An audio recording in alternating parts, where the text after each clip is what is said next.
Hi everyone, this is Robert and welcome to IDG Live. This is a live stream about the children of the forest. If you tune in every week to this, then I apologise again for last week. I unfortunately was a little bit unwell, but I am completely better now. Thank you for all the well wishes.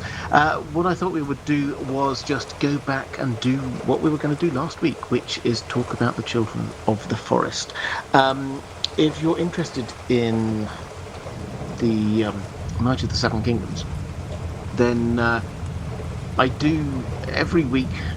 I was hoping to do it quite soon after the episode, but as it turns out, life has got in the way, so it's been a little bit later in the week. After every episode, though, I do a bit of my reaction, feedback, thoughts, comments from my patrons on this channel, IDG Live, so please do check that out. But I think today what we'll do on Children of the Forest is just dive straight into the comments, dive straight into the questions. As always, I am shaping this around questions I've got from my patrons. I will try and pick up as much as I can from the chat as we are going through. But let us start with a question from Taylor Jones. Is there ever an instance of the children and dragons interacting? I'm drawing a blank. The closest I can think of these two species getting together would be the current time, both being on the same side against the White Walkers without ever actually encountering one another. Yeah, so clearly on the TV show, then yes, there was a lot of we're on the same side, but they never really connected. Going back in history, then you're right, there isn't a recorded instance of the two of them working together. However, George R. Martin has told us two things. The Children of the Forest, basically one of the two oldest natural inhabitants of Westeros, the other being the giants. And also that there was a time when dragons roamed the entire world, and he clarified that that included Westeros. So we don't have any details. This was before things were recorded, before people wrote stuff down, so maybe we will never find out. But yes, probably, way back in the past, dragons and children of the forest coexisted. I don't think they were ever close, but they probably did exist in the same hemisphere at the same time. Question from a Purple Feline. With Howland Reed being allowed on the Isle of Faces, does he have a personal connection to the Children of the Forest? Were they perhaps interbred with the First Men, creating the Crannog Men at some point long ago? So I've got a few questions like this from my patrons. Is there a connection between the children and the Crannog Men? Well, when you read what we're told about the Crannog Men, the Crannog Men, actually the Children of the Forest, where did they live? Now, in our minds, hollow hills, deep forests. Yes, that's true. But we're also told specifically in the Crannogs. So, probably they lived in the neck.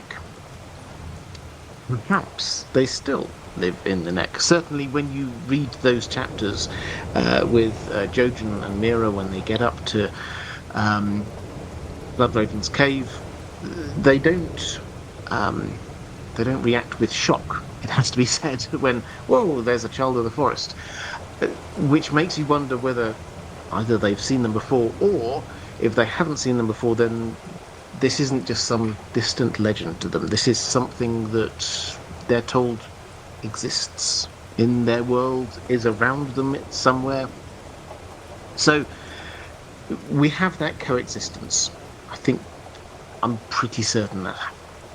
Then we add to that the fact that the Crannog Men, they're all short. They're very much in tune with nature. The kind of magic that the Crannog Men have feels, and also the kind of technology, that's the right way of saying it, feels very like the Children of the Forest. They're not sort of arming themselves with this metal armor. They've not got great sort of steel swords or anything like that. What they do is they hide in the Crannogs, in the marshland. And then they sort of come out and attack from their safe positions, bows and arrows, that sort of tridents for spears for catching frogs and the like. This is all very natural stuff, so the feel is very close to the Children of the Forest. We're never told exactly, but if I had to guess, I think the answer is yes. Very probably somewhere in the past. The Crannog men are not, and when we say the Crannog men, we've only ever met in the books 2 Crannog men, Jojen and Mira. We've only ever heard the names even of 2 more. So we're not looking at a representative sample here, but they are short, they're small, they're not particularly physically imposing, they work with nature, they haven't used metals and things like that. They haven't, as far as we can tell, built huge kind of stone structures. This feels very Children of the Forest. I think, yes, probably somewhere in the past there was some kind of intermarriage or something along those lines, but far enough in the past that whatever traces there were of Children of the Forest have now gone, and they just now look like short humans. For my peoples, thank you very much, saying, referring to the previous question, this was about the dragons. Is it possible that natural dragons died out during the Long Night and were recreated later in Valyria? Yeah, it's possible. So George R. R. Martin sometimes gives us these little tidbits, little bits of information about the background, the history, the lore of his world, and he does think through these issues. By which I mean, when he goes on these rants about toxic butterflies and the like, that's because he's figured out how is my world structured and what are the implications of that. So when he tells us that, yes, at one point dragons were flying and roaming over Westeros, that means there has to be a reason why they're not there now. Now, I suppose the default answer is that the Valyrians found some way to tie the dragons down. Dragons do not roam. This is one of the things that George R. R. Martin is very keen on telling us. They do not roam. They stay where they are, and they hunt and feed and eat and live in, a certain radius of where they are. So, if the Valyrians somehow managed to capture all the dragons and bring them back to Valyria, then that would kind of work. That would be an explanation for why there are no dragons in Westeros. But perhaps, yes, in the Long Night, the dragons of Westeros were all destroyed, ice defeated fire there, and they just never went back. That is certainly another option. In terms of is it possible that natural dragons died out and they were recreated later in Valyria? I think, given that dragons almost certainly were in Essos as well, Essos does have legends and histories of what happened in the Long Night, but they tend to be more to the east, to the northeast, as if what happened where they were stopped was that there's the Bone Mountains, which sort of bisect the continent of Essos to the west, of Yeti to the east of the Dothraki Sea. That seems to have kind of stopped them there as far as these kind of legends and rumours go. So I think probably most likely no, the first Long Night did not destroy all the dragons. Some of them survived, and then the Valyrians learned how to capture them. Let's go to A.D. Ross. Greetings, Sir Robert. Hope you and Dan are well. We are, thank you.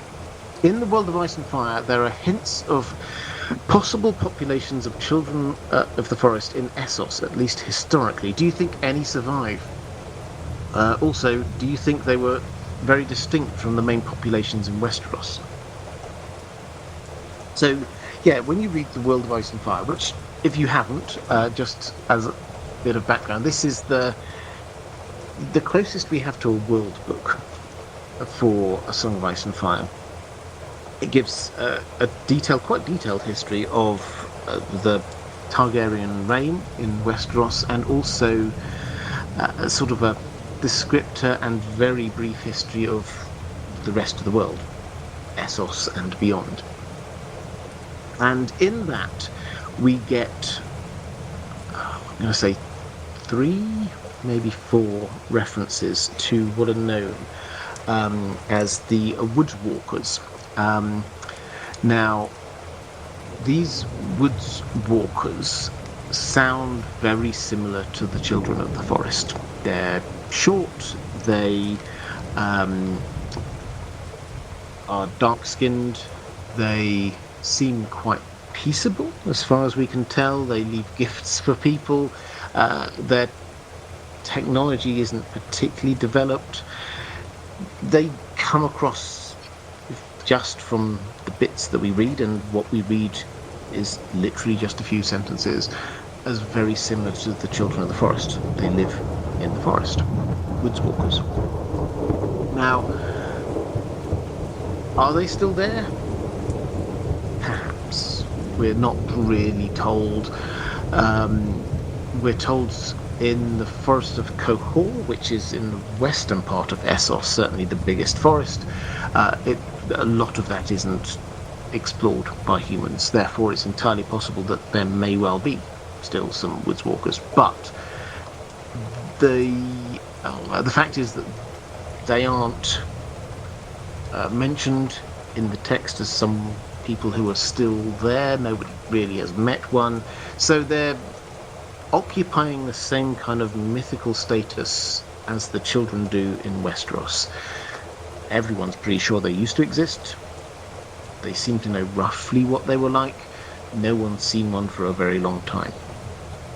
So, are they the same? And if so, what's gone on? So my working theory, which is going slightly beyond the children itself, but I think it's important to understand what the situation in Essos might be, is that one of the big legends of the Children of the Forest is that when the first men started invading over into Westeros, they came through this land bridge. There was a land bridge between what we now know as the Disputed Lands and what we now know as Dawn. And the Children of the Forest cast this very powerful spell, we're told, called the Hammer of the Waters, which severed that land bridge. It turned it just into the stepstones, so lots of little islands. Now, this is all legend. Whether it happened like that, we do not know. But if we go with the idea that that is what happened, and we go with the idea that the Weirwood network is somehow all connected underground, this is why, for example, you can't grow a weirwood at the top of the Eyrie, because the roots can't go up through that much stone. This is why places the other side of massive mountain ranges, weirwoods don't seem to grow, because the weirwood network is more underground than overground. What would happen if you destroy this land bridge between Westeros and Essos? You would sever that link, which means that over in Essos, if you assume in Westeros is the kind of the heart of the network, over in Essos you have it's kind of humorous weirwoods and Children of the Forest, because they're no longer attached to the main weirwood network. Now, where this theory goes most often, and I'll do a quick hat tip to Amanda Disputed Lands, who's done some fantastic videos on this, is that this is where the shade of the evening trees come from. They are presented every single time. They're presented as a kind of like a polar opposite of the weirwoods. They're black and blue, not red and white. The shade of the evening drink that Danny and Euron and others drink, the way it's described, the way it tastes is exactly the same as the weirwood paste, but the outputs are slightly different. So the idea is that that part of the weirwood network got cut off. And with that, any children of the forest who happen to be living over in Essos, they're also cut off. So that's where we get this Woods Walker idea from, is that they're still there, but they don't have weirwoods anymore. So they're almost like this kind of like ghostly second cousins to the children of the forest. Right, let's go to Cannibal the Dragon, who's been a member here for 3 months. Thank you. Just to say, as this always reminds me, patrons, thank you. I hugely appreciate your support. I cannot do what I do without your support. If you wish to support this channel, the best way to do that is through Patreon. There's a link probably down in the description. If you don't want to go to Patreon for whatever reason and you'd rather stay on YouTube, then you can become a channel member here. That means that you get highlighted questions and things like that. So thank you very much, Cannibal the Dragon. Do you think that Westeros, Essos and Sarthorios were one, like we were back in the past? How are you today, and Dan? Well, how am I today? Very good, thank you very much. How is Dan?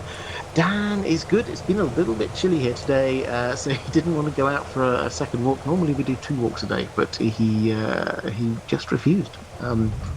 But don't blame him. I didn't particularly want to go out either. As for the Westeros, Essos and Sarthorios, well, I mean, I sort of picked up already on this idea that Westeros and Essos were linked. As for Sarthorios, well, we don't know huge amounts about it. George R. Martin doesn't give us the massive prehistory that you get from something like the Silmarillion. I think I'm going to say yes. We have literally zero information about this. George R. Martin wants us to understand this is a proper world. This isn't just some... we're not talking like a Terry Pratchett disc on top of elephants on top of a turtle, that kind of thing. This is it's a globe. It's out there in space. He's not talking sci-fi. This is just a planet.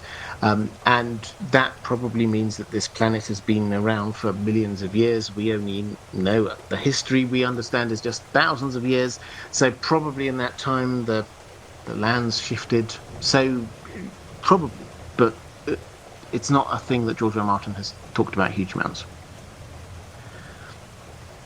And Commander Ray saying, if the children didn't create the others, what connection might they have, and how might that change their relationship with the first men? Okay, so this is building on the idea, building on, separating itself from the idea that the others came from the children of the forest. And I do have a question from one of our patrons later about this. Forgive me. We will come back to this, but I will answer this top level bit first. Why do we think, if we leave aside whatever happened on the TV show, why do we think it's likely that the others were created by the children of the forest? And when I say likely, we're not 100% certain on this, but the children were losing the battle with the first men. That much is pretty clear, and why wouldn't they? The first men, there were more of them. They multiplied quicker. They were stronger. They used metal, which was much better in combat than this kind of really brittle dragon glass thing that the children used. And men could chop down and burn down trees. They were just pushing their way across the continent. And yet, the pact happened, which was a peace treaty that guaranteed the children had some parts of this world. But also, crucially, the first men adopted the religion of the children.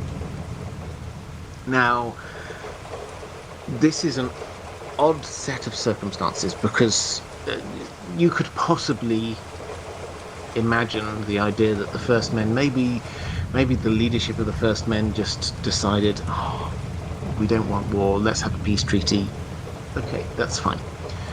But for them to also accept the gods, the religion of the children, implies that they must have somehow seen its power, seen the rightness of it in some way.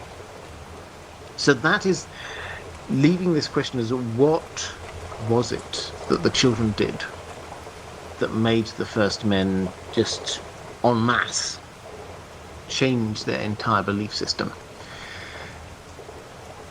Hold that thought, because the second thought of this one is that the children of the forest, we know, can produce huge magic that does amazing things. If they wanted to create somebody, which would make sense because they're not great fighters themselves, if they were wanting to create some kind of weapon that would work against humans, what would it look like? Well, it would be stronger than humans. It would multiply faster than humans, because that was one of the big things, that humans just kept on growing. There were more and more of them. You wanted something that could outpace that, perhaps use the humans' numbers against them. You would expect it to, in some way, use something akin to the magic that the children of the forest knew, skin changing. And also, if they knew that they were creating an incredibly powerful weapon, they would want to have the reset button. They would want something that says, okay, we will make sure that you're great against humans, but we know how to defeat you. The we know how to defeat you is dragonglass. As we have seen, dragonglass, dragon steel, that is what works against the others and the whites. So it all kind of adds up. It kind of makes sense that the children of the forest did this huge magic, and also don't forget we are looking for some kind of preternatural magical event that happened that put the seasons out of balance. We're looking for some huge magical event in the past of this world that will need to be righted in some way. If there was this, and at some point the first men understood and realized the power of the children of the forest, then this all kind of adds up. We don't have the clue that says, yes, this definitely happened, but it kind of makes sense.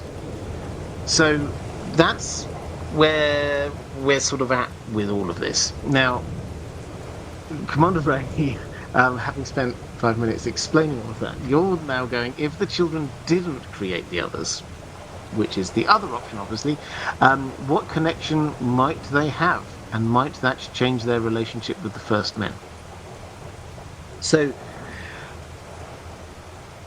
the others appeared for some reason, is my take on this. Now, the most logical reason is that they were created by the children of the forest. And we know they had some sort of magical technology, a bit like that. Cold Hands seems to have been preserved. He was killed and yet reanimated, kept alive, something along those lines. They did have this kind of magical technology.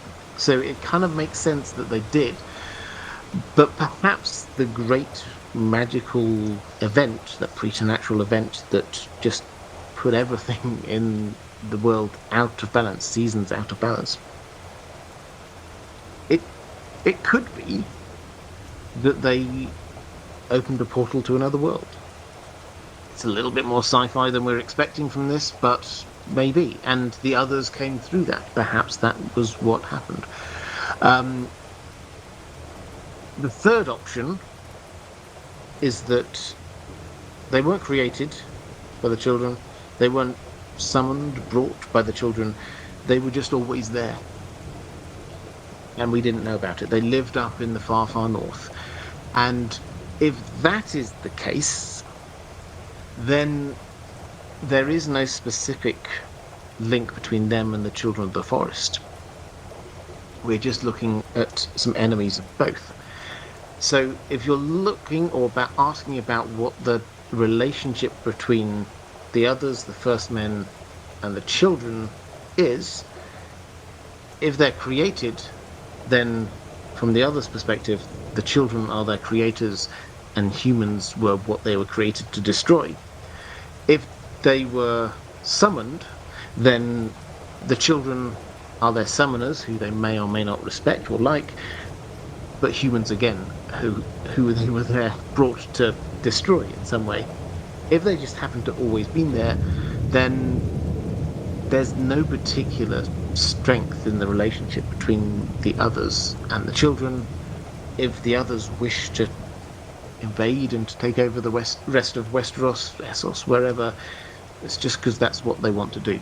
So it's an interesting question, because we come back to this idea of motivations, something that the show never really covered.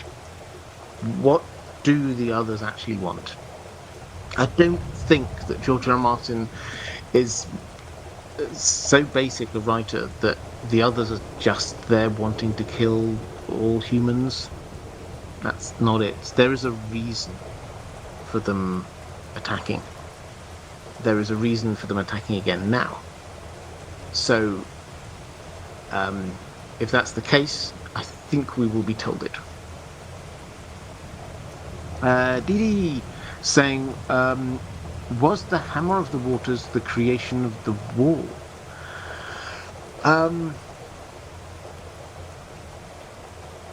So, the Hammer of the Waters, we're told, was this hugely powerful spell. We're told a couple of different legends of where it might have been cast. One of which was the Isle of Faces. Another one is Moat Cailin, which we will come on to. But in both accounts, the idea is to break this land bridge. The intention is to stop humanity flowing through from Essos into Westeros. That's looking very much at the south of the continent. The wall, which we're told that the children's magic was involved in the creation of, is right at the very north of the continent, and probably didn't require one massive hit of magic. This was a lot of magic to create kind of barriers. So I don't think they're connected. I think they're looking at separate threats. The Hammer of the Waters was about, from the children's perspective, protecting Westeros from people coming in from the south. The wall is about protecting Westeros from people coming in from the north.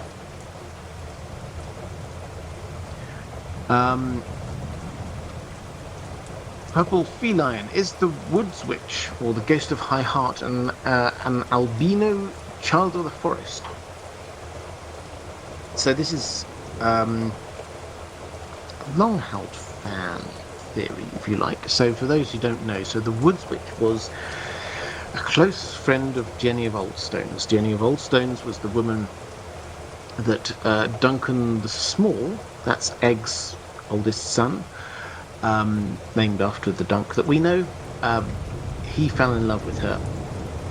And when she came to court, she brought with her the Woods Witch. Now, The Woods Witch is described as being very short, 3 foot high, white skin, red eyes. So, is this what Children of the Forest look like? Well, the skin colour is different. The Children of the Forest usually, they had sort of brown skin. Dappled is a word which is used for it. Is it possible that this is just weird coloration to give white skin to one, as you say, albino, as you'd say in America? I mean, it's possible. I think it's very likely that she was either a child of the forest or part child of the forest. If you looked on the map for where Old Stones is, it's not too far from the neck, which is where we suspect that there may still be children of the forest. And in this kind of arc, which I've described a few times, but if you imagine the Riverlands, there's this kind of like broad curve coming down from the neck of places that are still strongly related to the old gods. Obviously, we've got the Isle of Faces, and then we've got Raventree Hall, we've got High Heart. Old Stones is another of those places. This kind of arc coming down. This is where the worship of the old gods continued. So she's definitely in some way from the old gods. I think that the colouring is specifically supposed to be telling us that this is connected to Bloodraven, white skin, red eyes. Is she a child of the forest? Yes, probably, I think. Mara Lee, what kind of role, if any, hi there Mara, by the way, if any, will the children play in helping to understand the role of the others in the books? So, yeah, our working theory that I kind of addressed a moment ago is that they were created, the others were created by the children, which means that the children understand how to, or potentially understand how to uncreate them. So what role will they play? Well, they will want people. They don't work in Westeros anymore. There aren't many of them. Humanity will distrust them. They work through humans who they can influence, control, trust. This is where Bran fits in. They will want to make sure that Bran understands what's going on, what the stakes are, where the others came from, how we can defeat them. This is, if you remember, right all the way back to Bran's first kind of magical chapter. He's in his coma, back in book 1, he's in his coma, and he has these dreams. You know, the dreams when we get the three-eyed crow there, and you know, falling through the air, you've got to fly, all of that kind of stuff. In that, Bran is the voice, the three-eyed crow is trying to persuade Bran of why this is important. And Bran kind of looks out across the world and he sees various things, and then he looks north and he looks to the heart of winter, and what he saw scared him. That is the driving force for this. That is what the Children of the Forest, three-eyed crow, want from Bran. They want him to understand the threat, and they want to give him the ability to influence the response in some way. So that is what their role is. They are going to operate behind the scenes. They're not suddenly going to come out. There's not going to be a Children of the Forest army suddenly appearing. They're going to be influencing things through, primarily through Bran, but also through other people like Bloodraven, like Howland Reed, for example. And they are going to be helping humanity defeat the others.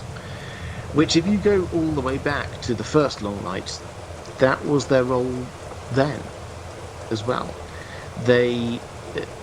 Humanity was facing them. The last hero goes off with his companions to seek the help of the Children of the Forest. And the Children of the Forest reading between the lines, they gave him dragonglass, and he used that to be helping defeat them.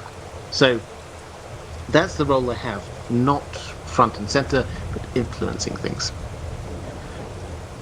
James Perkins, do we have any information in the text that sheds more light on how Moat Cailin was built, why it was abandoned, and when all of this took place with regard to other key historical events like the Second Hammer of the Waters, the Pact, and the Andal invasion?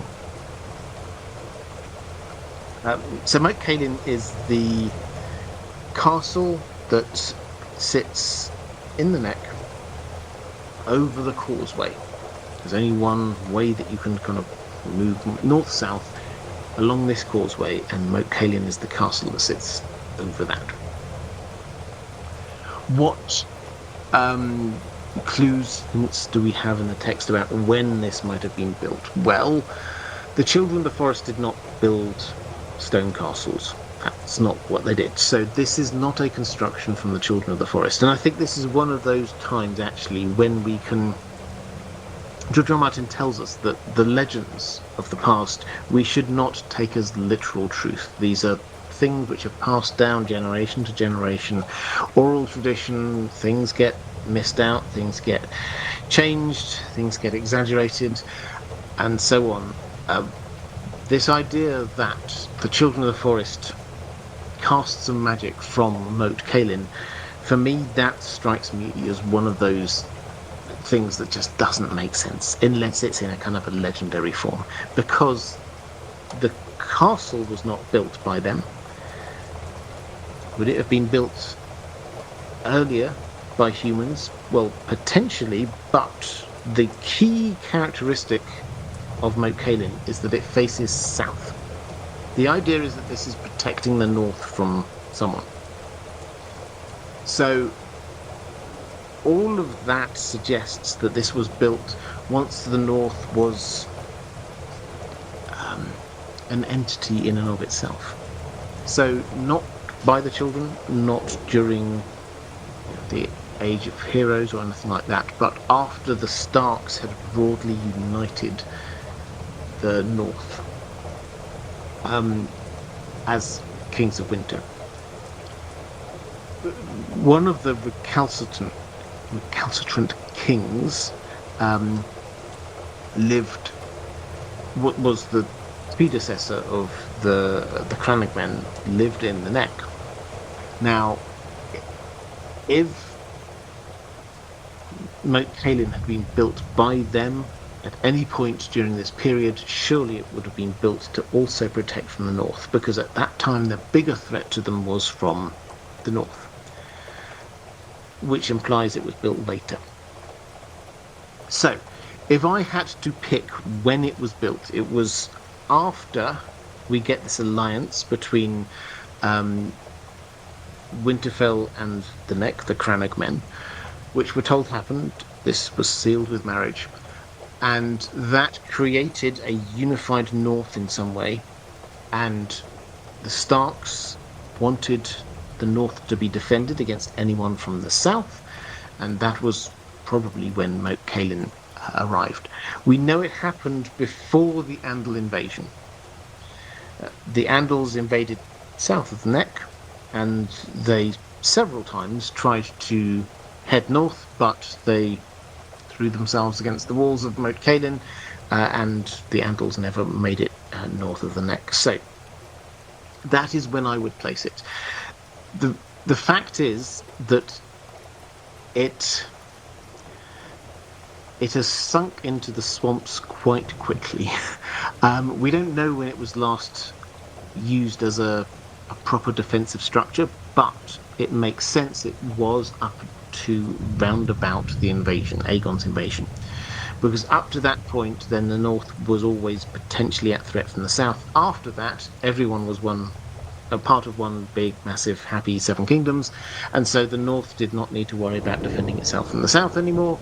So that strikes me as the moment at which this started to fall into ruin, and it is fallen into ruin. It is still a death trap for anyone trying to come from the south, but the walls have crumbled, the infrastructure has started to sink down into the swamp, this fantastic description of it when this is from one of Kat's chapters when they arrive there, and Kat is there saying it's still a death trap, but the rocks or the stones are sinking down into this marshland.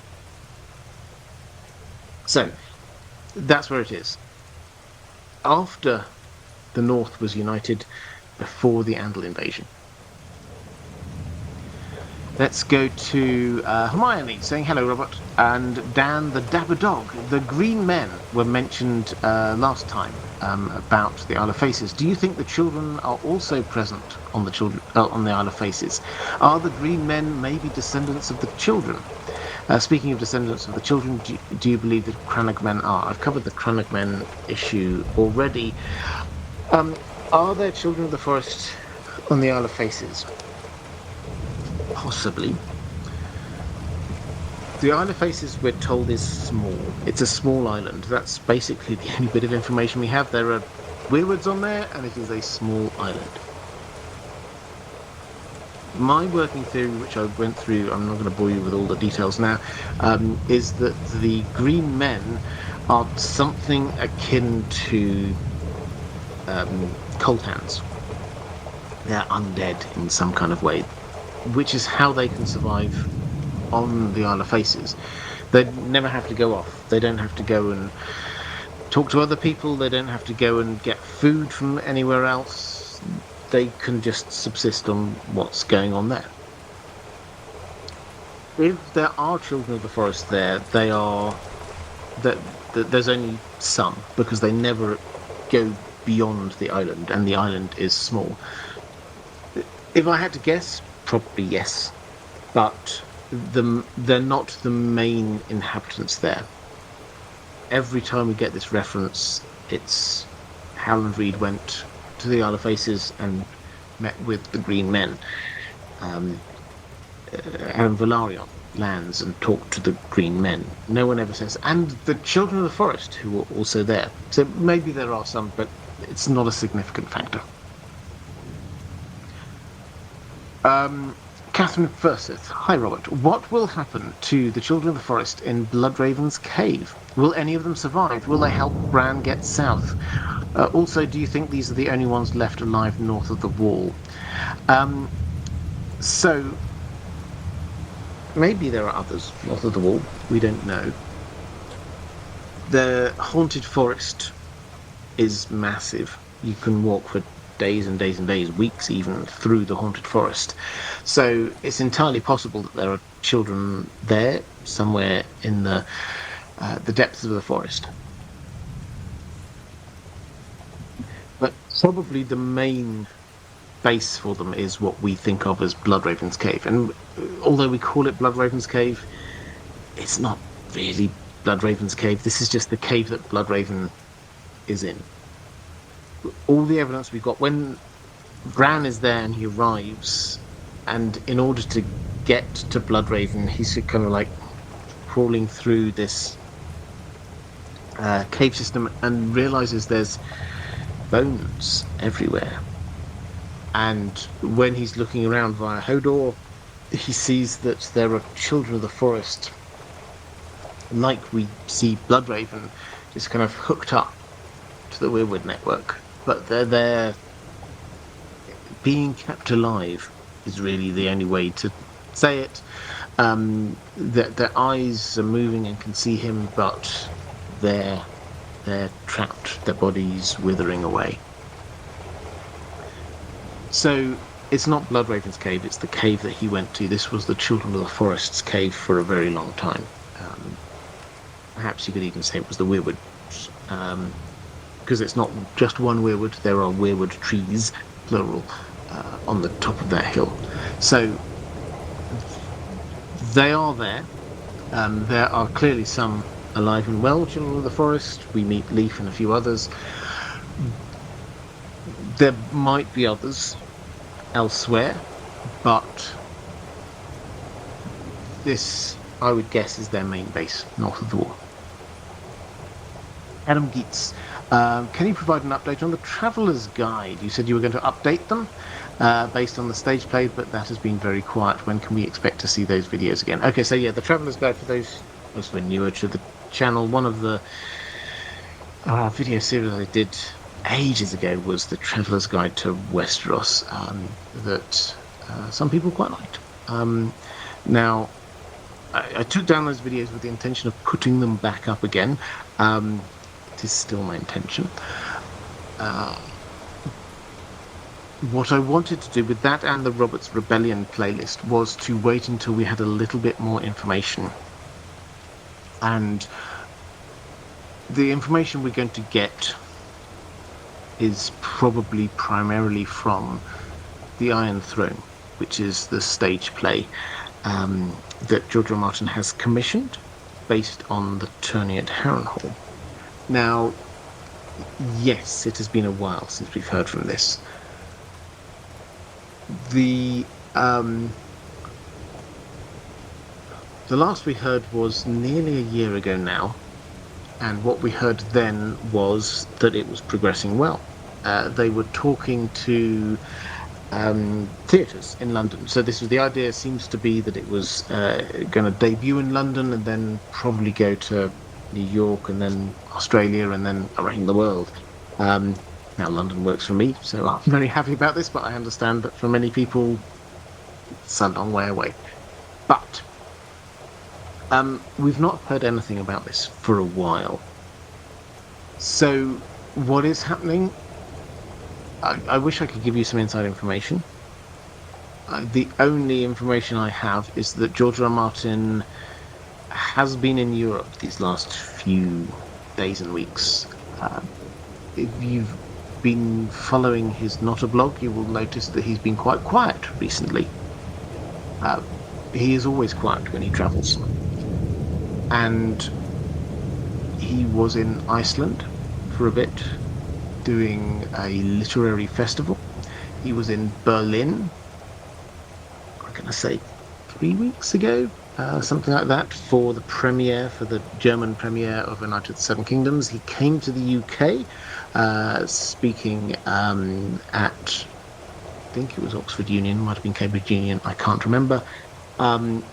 He's keeping this kind of on the down low, which I completely understand. We're getting a few hints about what's going on, but when he is in the UK, when he's around London, he does tend to meet people. He's got a lot of friends in London. London, if you're from other continents, London is kind of a hub in Europe. It's very easy to get to. So if he wants to meet people, then you can easily get there. So, when he was there, he often meets his UK editors. He often meets some actors. We know he met, I've forgotten her name right now, but the actress who played Shay when he was in Berlin. And he just meets some other writing friends. So the people who are producing the Iron Throne, the stage play, are in London. So it would not surprise me if we get an update at some point soon on his Not-a-Blog to say, here are my travels. He does do this when he sort of travels abroad. He does kind of like give us a little rundown of the good and bad things that happened to him. So I'm expecting an update at some point soon. But in any event, I'm going to try and get the Traveller's Guide and start to get the Robert's Rebellion playlist, which I know a lot of people also have been asking me about. I'm going to try and get them back up again. I think that the only thing I'm waiting for now is that stage play. Don't want to wait forever. I will get them back up. Which was kind of a long rambling answer to that one, but I hope that helped. Alhad, I liked your idea in the last live stream that the green men of the Isle faces are undead people like cold hands. What is your theory about people in the House of the Undying? Are they also almost undead? They seem to be using Shade of the Evening Tree magic. Yes, so if we go with this working theory, which I'm talked through a little bit ago. That the Shade of the Evening tree is this kind of warped version of the Weirwoods, cut off from the main Weirwood network. If we go with that theory, then the same sort of magic must happen with the Shade of the Evening as happens with the Weirwood network. What does that look like? Well, if you have the Weirwood paste, then you can see out through the Weirwood trees and you can see visions and things like that. That certainly seems to happen with the Shade of the Evening kind of sap drink. And the Weirwood network, if you hook yourself up to the Weirwood network, as we saw in Bloodraven's cave, then that can extend your life. So Bloodraven at this point is well over 100. He is being kept alive by the Weirwood network. That certainly seems to be what's going on with in the House of the Undying, in a warped, different, but still kind of the same way. So the Warlocks, they've got the blue lips, they're drinking the Shade of the Evening, they have some magic, but the Undying, who were like, if you remember Danny's trip through that, they were kind of like the final boss of that. They are kept alive. There's this kind of giant beating heart. It's very vision-like, this kind of giant beating heart, which seems to be keeping them alive. So there is something which is keeping them alive, in the same way that the Weirwood network is keeping those children of the forest alive, but they're only barely alive. So yes, this is the kind of the dark, corrupted version of what's going on with the Weirwood network. Let's have a quick flick through the chat.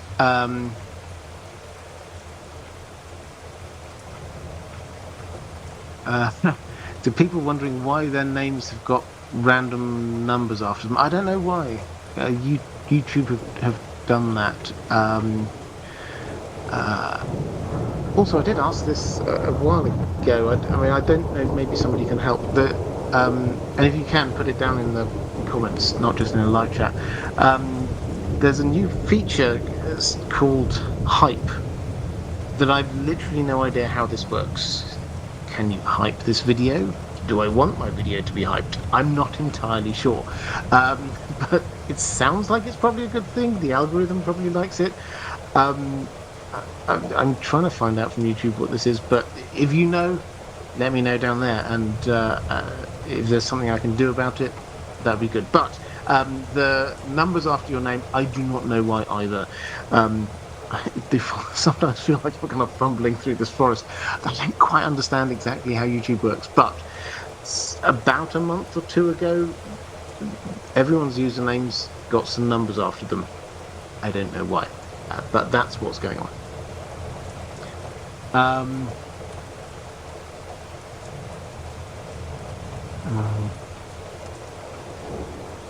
Flick through studio tour, Game of Thrones studio tour. Yeah, there is a Game of Thrones studio tour up in Northern Ireland. A few people in the chat are talking about this. If you remember, then Game of Thrones was filmed in Northern Ireland, and so they've opened this up where they were filming it. They've got lots of original costumes, the Iron Throne, things like that. I, shockingly, given how easily I could theoretically get to Northern Ireland, have never been. I'm going to try to rectify that this year, and when I do, I will send you some pictures and stuff like that. Right, we've got Yul Elson gifting 5 IDG Live memberships. Thank you very much. Yeah, I talked about the memberships a little bit ago. If you are a member for a while, I don't know how long, then you can gift those memberships to other people. So thank you very much for that. That's very kind. Let's go to Dagan saying, hi, new subscriber and love your channel. Welcome. It seems the three-eyed crow is north of the wall to keep an eye on the others. The Isle of Faces is sacred and well protected, so wondering why he isn't on the Isle, if he's as important to the children as it appears. Perhaps there's something or someone even more important on the Isle that does need protection, and the three-eyed crow is merely serving this. Yeah, it's an interesting question. So, the Isle of Faces is clearly a mystery. We talked about it a lot last week, but our best guess at the moment is that in some way this is the heart of the Weirwood network, the hub, something along those lines. We've never even heard a rumour that there was like a person there, like a really, here's the owner of all of this, the king. We've never heard anything along those lines. So I think for the moment we have to assume that the important thing about the Isle of Faces is the Isle of Faces itself. As for Bloodraven, why is he north of the wall? Well, because at the risk of sounding slightly tautological, that's where he was and is. He went to the wall. He was sent to the wall by Egg, the new King Aegon V. He was sent up to the wall, became Lord Commander, and then headed north of the wall, ranging, and disappeared. And we know ended up there in what we now think of as Bloodraven's Cave.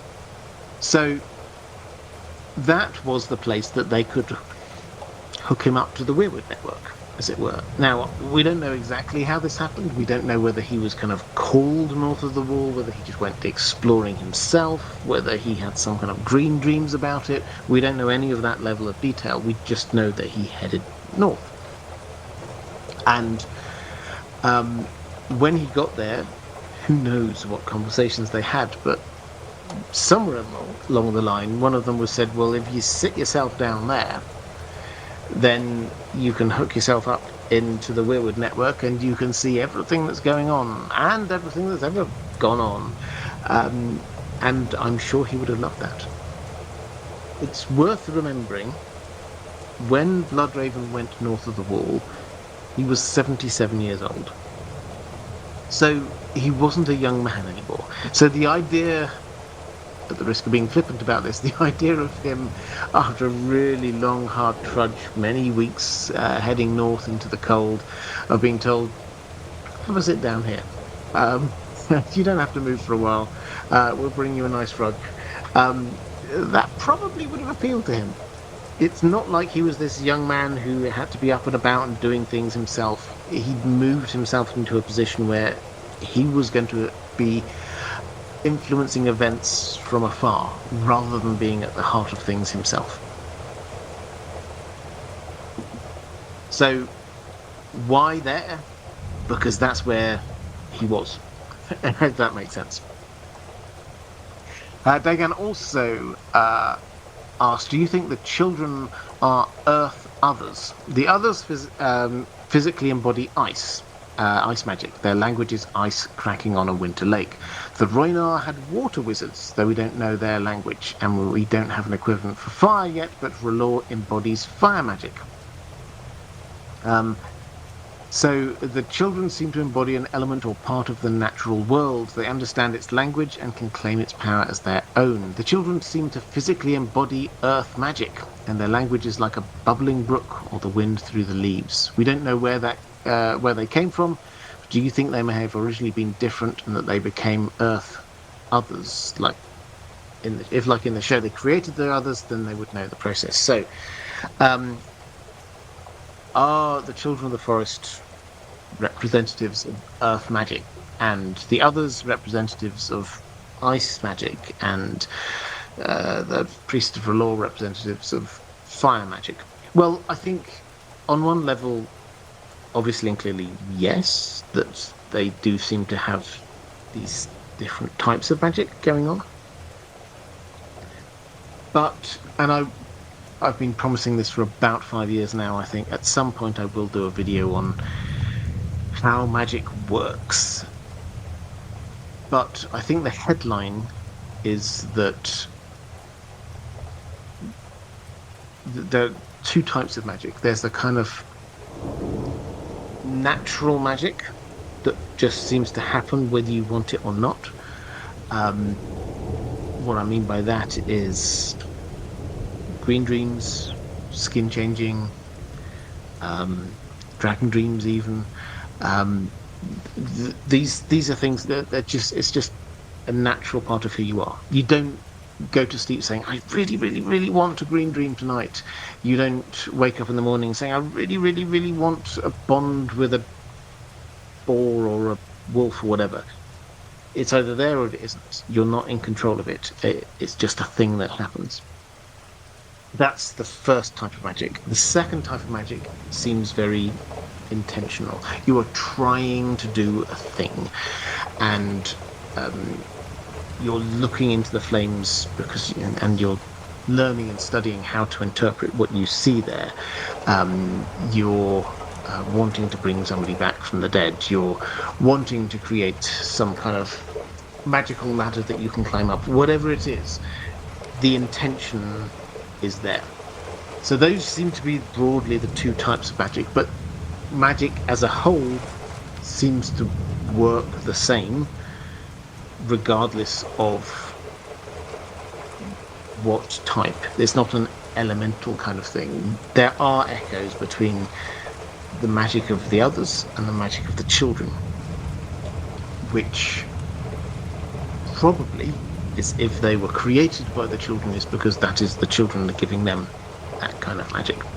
Which, sort of digression, not really the question you're asking, but this is the other thing in terms of the kind of soft evidence that the others were created by the children, is that the others seem to have a kind of a dark version of the magic of the old gods, by which we mean they can skin change, but the skin changes we know, take Bran as an example, they can skin change into live animals, live humans. The others seem to be able to skin change into dead animals and dead humans. So that seems like a dark version of what's already there. As if, and again, we don't know the extent to which the TV show was right on this, but if they created the others from a human, if that human happened to be a green seer, then the green seer then would keep some part of that magic, but a twisted, dark, icy version of it. So, if you're talking about fire in terms of elements, then I think one of the biggest struggles you have if you're trying to say, well, who represents this element or that element, is that there's more than one group that would represent any given element, and they would claim no connection with them whatsoever. The Rhoynar was an example you used. Yes, the Rhoynish people, they clearly had water magic. There's also some kind of water magic within the Narrow Sea. We get told of Mer people, but also what happened with Patchface being brought back from the dead. And over on the other side, we've got the Ironborn, who claim their own religion and type of magic, bringing people back from the dead. So that's all just water magic. Fire magic is not just the priests of R'hllor. We've also got fire magicians in Karth. We've got the pyromancers in King's Landing. And obviously we've got the Valyrians themselves. All of their magic was fire and blood. So we've got a lot of different types of magic, or a lot of different types of people using the same kind of element, as you were.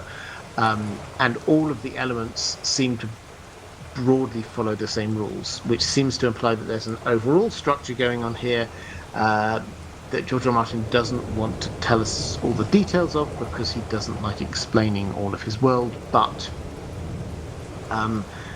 it seems to operate on the same kind of principles. Great Khan saying, I've been listening to reruns of your live streams as I ride through Vietnam. Wow. As I ride through Vietnam. It's an incredible place, but it's so nice to hear from another native English speaker. Love your work, mate. Give Dan a scratch. Well, thank you. I will definitely give Dan a scratch. And thank you for the kind words. Riding through Vietnam sounds amazing. I've never been to Vietnam, but everything I've seen of it looks beautiful and astonishing. So yeah, it's definitely on the list. But yeah, every blessing to you. I hope you have a fantastic time, whatever you're doing there in Vietnam. Let's go to a question from Yeldenil, saying, Hi Robert, can you tell us what we know about the Children of the Forest's way of life before the first men came to Westeros? What was their civilization like? Did they live all together in communities or spread out all over the continent? What was their tax policy? Just kidding with the last one, but good question. So what we're told in the World of Ice and Fire, it's from the Maesters, but this is the best we've got, is this. They lived in a manner we might call crude today, yet they were still less barbarous than the giants being the other of the two original inhabitants of Westeros. They worked no metal, but they had great art in working obsidian, what the small folk called dragonglass, to make tools and weapons for hunting. They wove no cloths, but were skilled in making garments of leaves and bark. They learned to make bows of weirwood and to construct flying snares of grass, and both of the sexes hunted with these. So this feels, in terms of a societal structure, very much kind of like a hunter-gatherer. They're getting whatever food they need. They haven't got great industry, so they don't do metal. They don't seem to have any buildings or structures of the like.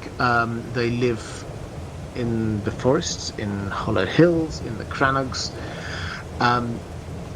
They, as far as we can tell, did indeed live right across Westeros. They didn't have cities per se, but there do seem to be some hubs where a lot of them were, so these hollow hills in particular. It seems a very simple and humble lifestyle. So there's no farming that we know of, no industry that we know of, just people, beings living in harmony with nature. So that's pretty much all we know. And when humanity came in, men were the opposite of that. They wanted to chop down trees and nature. They wanted to create farms and villages and towns. They wanted to hunt with whatever metallic weapons they could produce from their small industries. This was a very different kind of culture. So as far as we can tell, the Children of the Forest have kind of stayed like that. The descriptions we get still seem to imply no metal, but they're not weaving fine clothing or anything like that. Leaves and bark is where they're at. Lorelei Dragon. Good evening, Robert. I hope you're well and keeping warm. I am, thank you. I have a couple of questions. The magic attributed to the children in the books strikes me as full of ritual, intention, sacrifice, and often large in scale. The Hammer of the Waters, the Wall, etc. Yet on the show, there were children depicted shooting fireballs from their hands. What do you think the magic of the children is like? Is it functionally different from other magics we see in the story?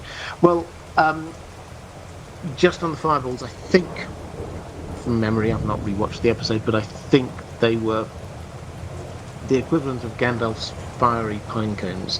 I think that's what was going on there. We're not talking about literally fireball.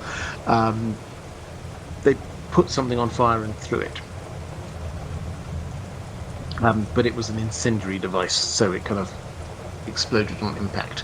That was certainly the feel I got. I don't think they felt the need to explain that hugely on the show, so I think that's probably about as far as we can go.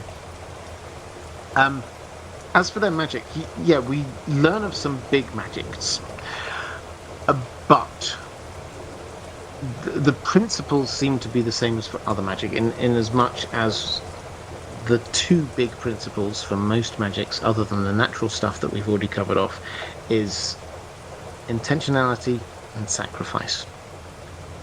There always has to be a cost to the magic. Now, we're told that when the Hammer of the Waters was cast, then there were lots of hundreds of people sacrificed, children sacrificed, humans sacrificed.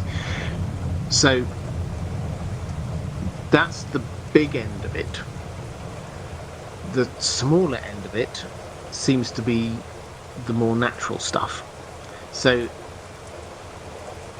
we know that they were skin changers. We know that they could hook themselves up to the Weirwood network. They're green seers. There were green seers among them, and so that was the more kind of like day-to-day natural magic that we've got. They could perhaps talk to themselves through nature, that kind of thing. We don't know the details of it, but that's the kind of feel we have. But if they wanted to do something in particular, then they kind of click into this other magic zone where we get the sacrifice and we get the intentionality.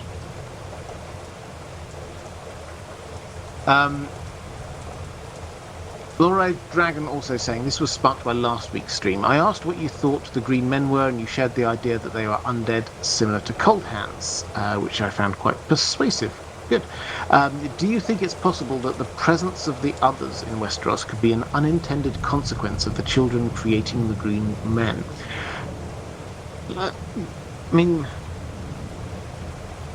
I don't think unintended consequence of that. I think that this is a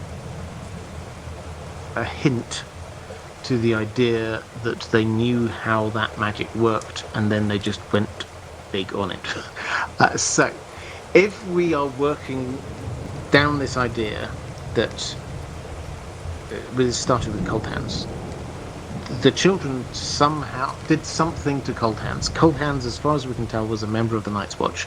Perhaps one of the Raven's Teeth, loyal to Bloodraven, but that's not important to our understanding of the magic.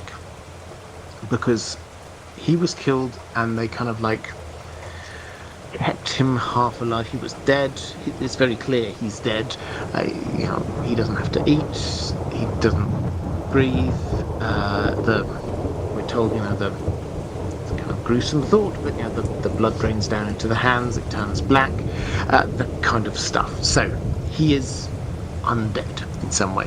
Which, if we accept the fact that that is Children of the Forest magic, as he claims and seems likely, then you say, okay, so that is magic. They know how to do the undead magic. The leap of logic next is to the green men. I posited it last week that this might be what they were. It makes sense to me. Don't have any specific evidence to say that that's the case, other than a little bit of imagery that George R. Martin uses. Elks are mentioned both in relation to Cold Hands and also with the Green Men. So there's a little bit of a hint, perhaps, that George R. Martin is wanting us to think of one when we're reading about the other. And if you say that they knew that, the Green Men seem to have been created around the time of the Pact to be protecting the Isle of Faces. If they knew that, that means they've known this kind of magical technology for thousands of years, which means that the potential is there that they could have used it to create the others, or give the others the ability to create whites, or whatever it is. They understand the undead, which is kind of dark, but yeah, it kind of works. So, is this some evidence that the others were an unintended consequence? I think not, because the big magic that they did always seemed to have some kind of intentionality and cost to it. I think instead this is evidence that they knew how to do this kind of magic, and they just decided to do it big this time because they just needed to stop the humans.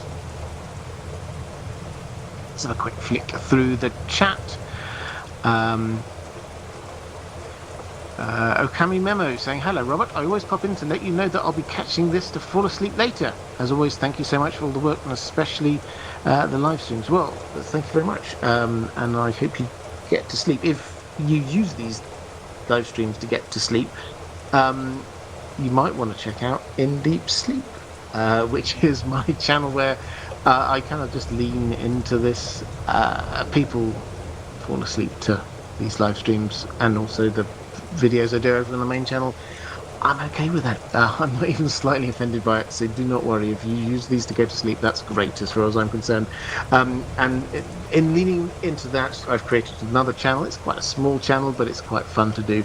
I take these live streams and some other stuff I've done and strip out the audio so it's just me talking, but then put it to something soothing. Maybe a little bit of background noise, I don't know, the wind outside, a crackling log fire, whatever, a little bit of imagery. It kind of fades to black, and it's got a whole 8 hours. I try and do them for about 8 hours with no interruptions. There's no adverts in the middle of those videos at all. There never will be. That's not the point.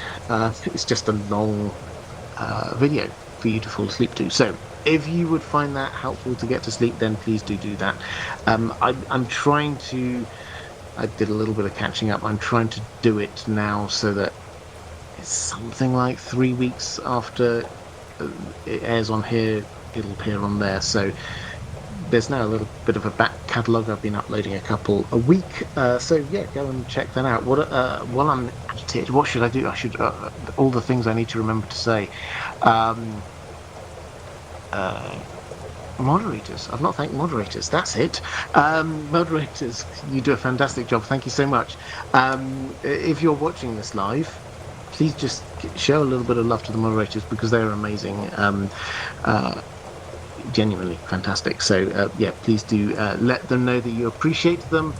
And I've already talked about Patreon. Talked about Night of the Seven Kingdoms. Is that all I need to talk about? If you want to get the videos on my main channel, they're now starting to appear everywhere. So I'm uploading my back catalogue. It's already on Spotify. Doing them onto Apple as kind of podcasts, just the audio, and wherever you get your podcast from. Facebook, I'm sure some other places. So do go and check that out. If you find it easier to access my stuff somewhere else, do go check that out. Yeah, I think that's it. Yeah, let's do that. Let's go back to this. I think I had a question from Great Khan. Again, thank you very much. What is the Hammer of the Waters? Is it a physical hammer or was it an action? It was used twice, we are told, or suspect, by the Children of the Forest. Are we going to see a repeat of this in the main series? Okay, so...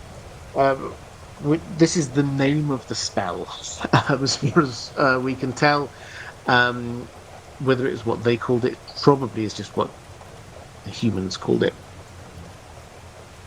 And all of this is legend, so we don't know exactly.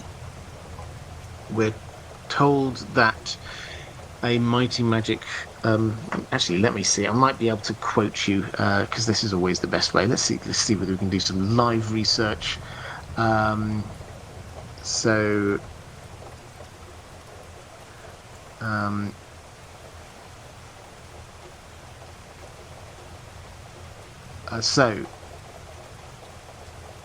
the breaking. The breaking took place in a single night, whether it took place in a single night or over the course of centuries. And here we go. Most scholars agree. Essos and Westeros were once joined. 1,000 tales and runic records tell of the crossing of the first men.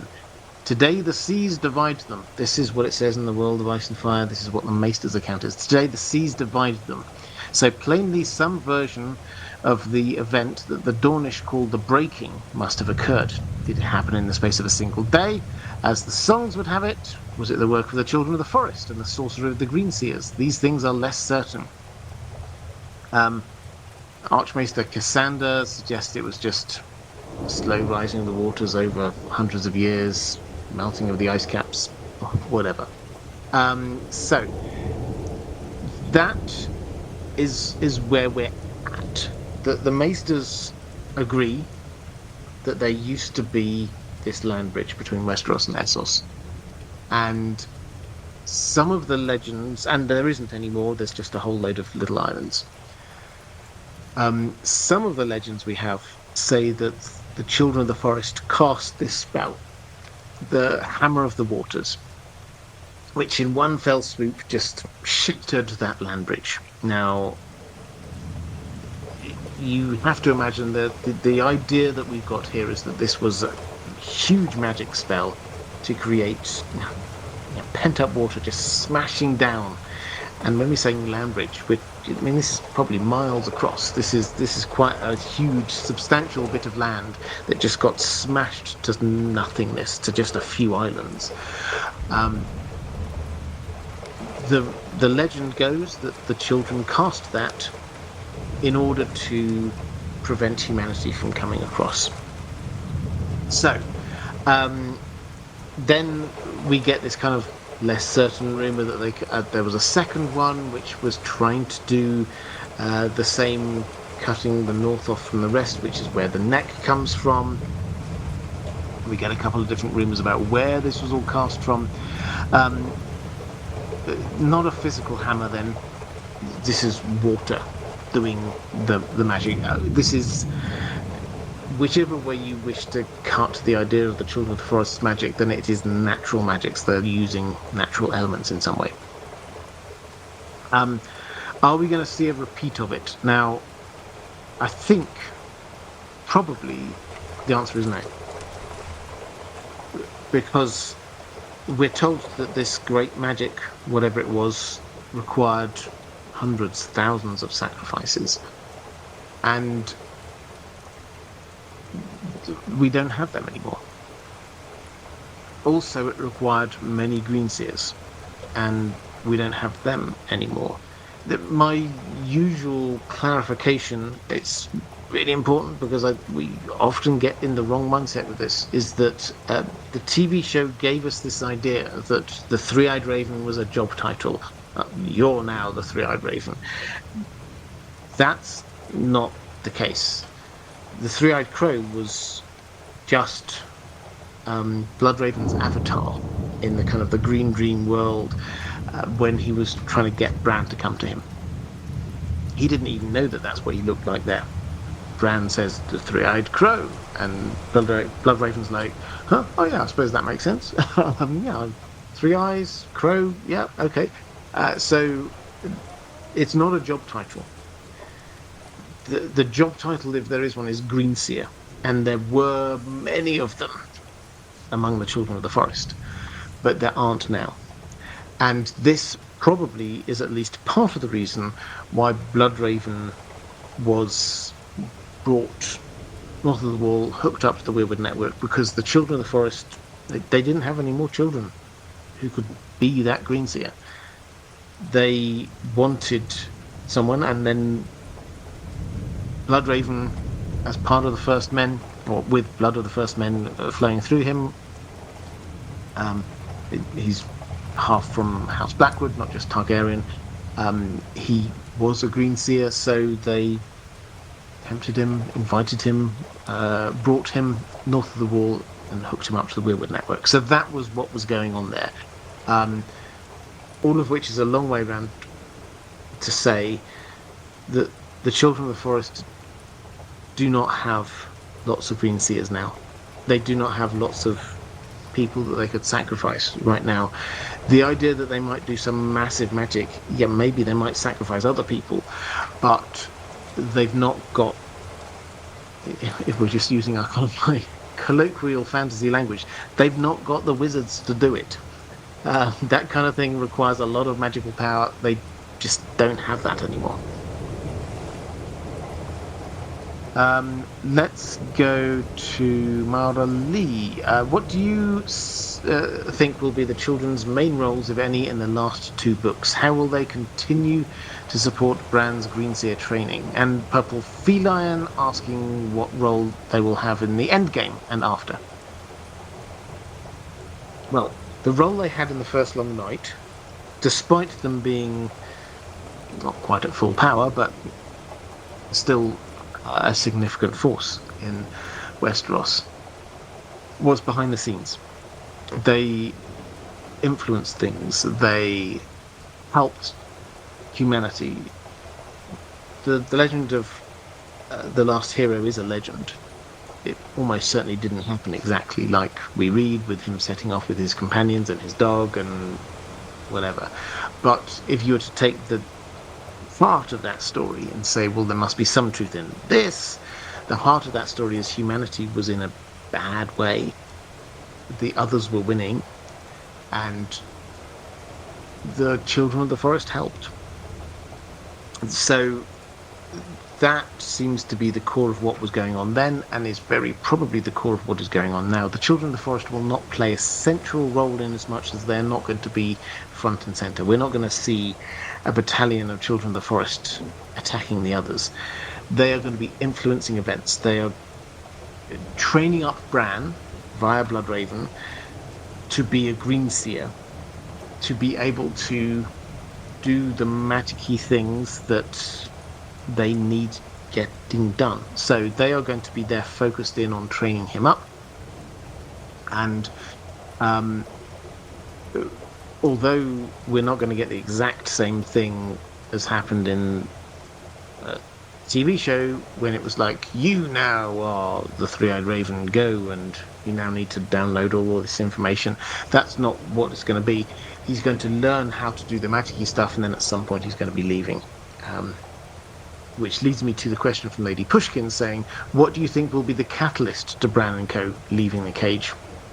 The cage? The cave. Little bit of anyway, you know what I mean. I always forget what, and normally I forget Freudian slip. That's what I was trying to say. Normally I forget details about Song of Ice and Fire. This time it was Freudian slip that I forgot. Anyway, how much of a role do you see the Children of the Forest having in the end of the game? And after was Feline, and then Lady Pushkins was asking about whether or how they're going to leave Bran and co. If it's a breaking of the magic or the force field, how will this happen?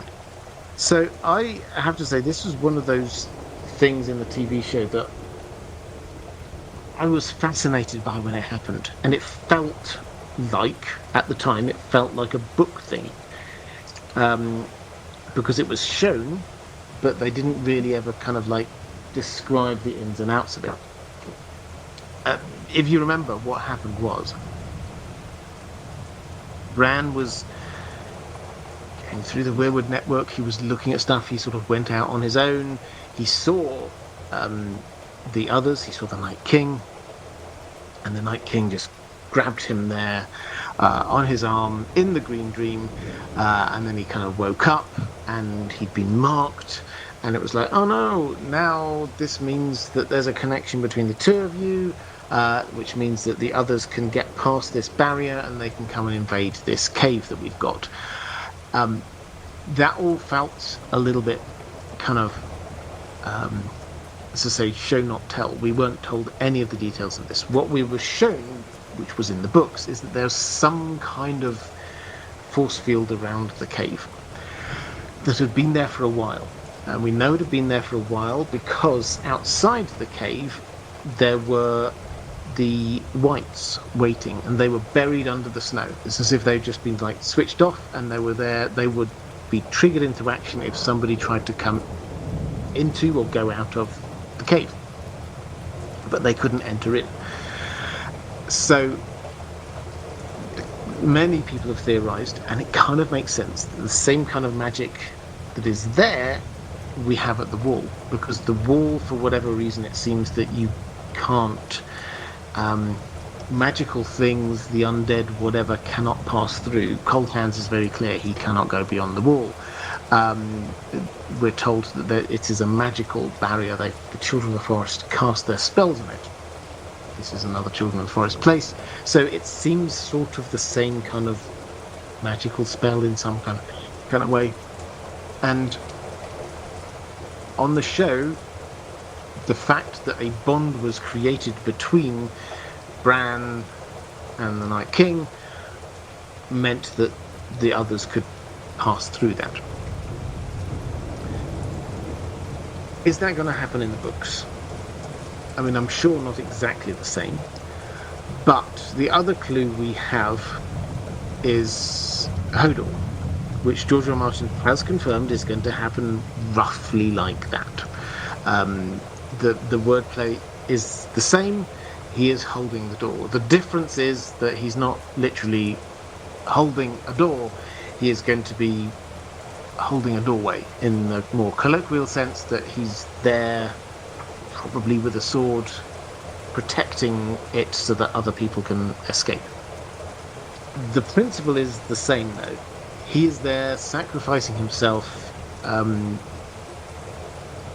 protecting people who are escaping. So that tells me that probably Bran and Mira, we assume, will, because he will need somebody if Hodor's not going to be there, somebody will need to be carrying him out.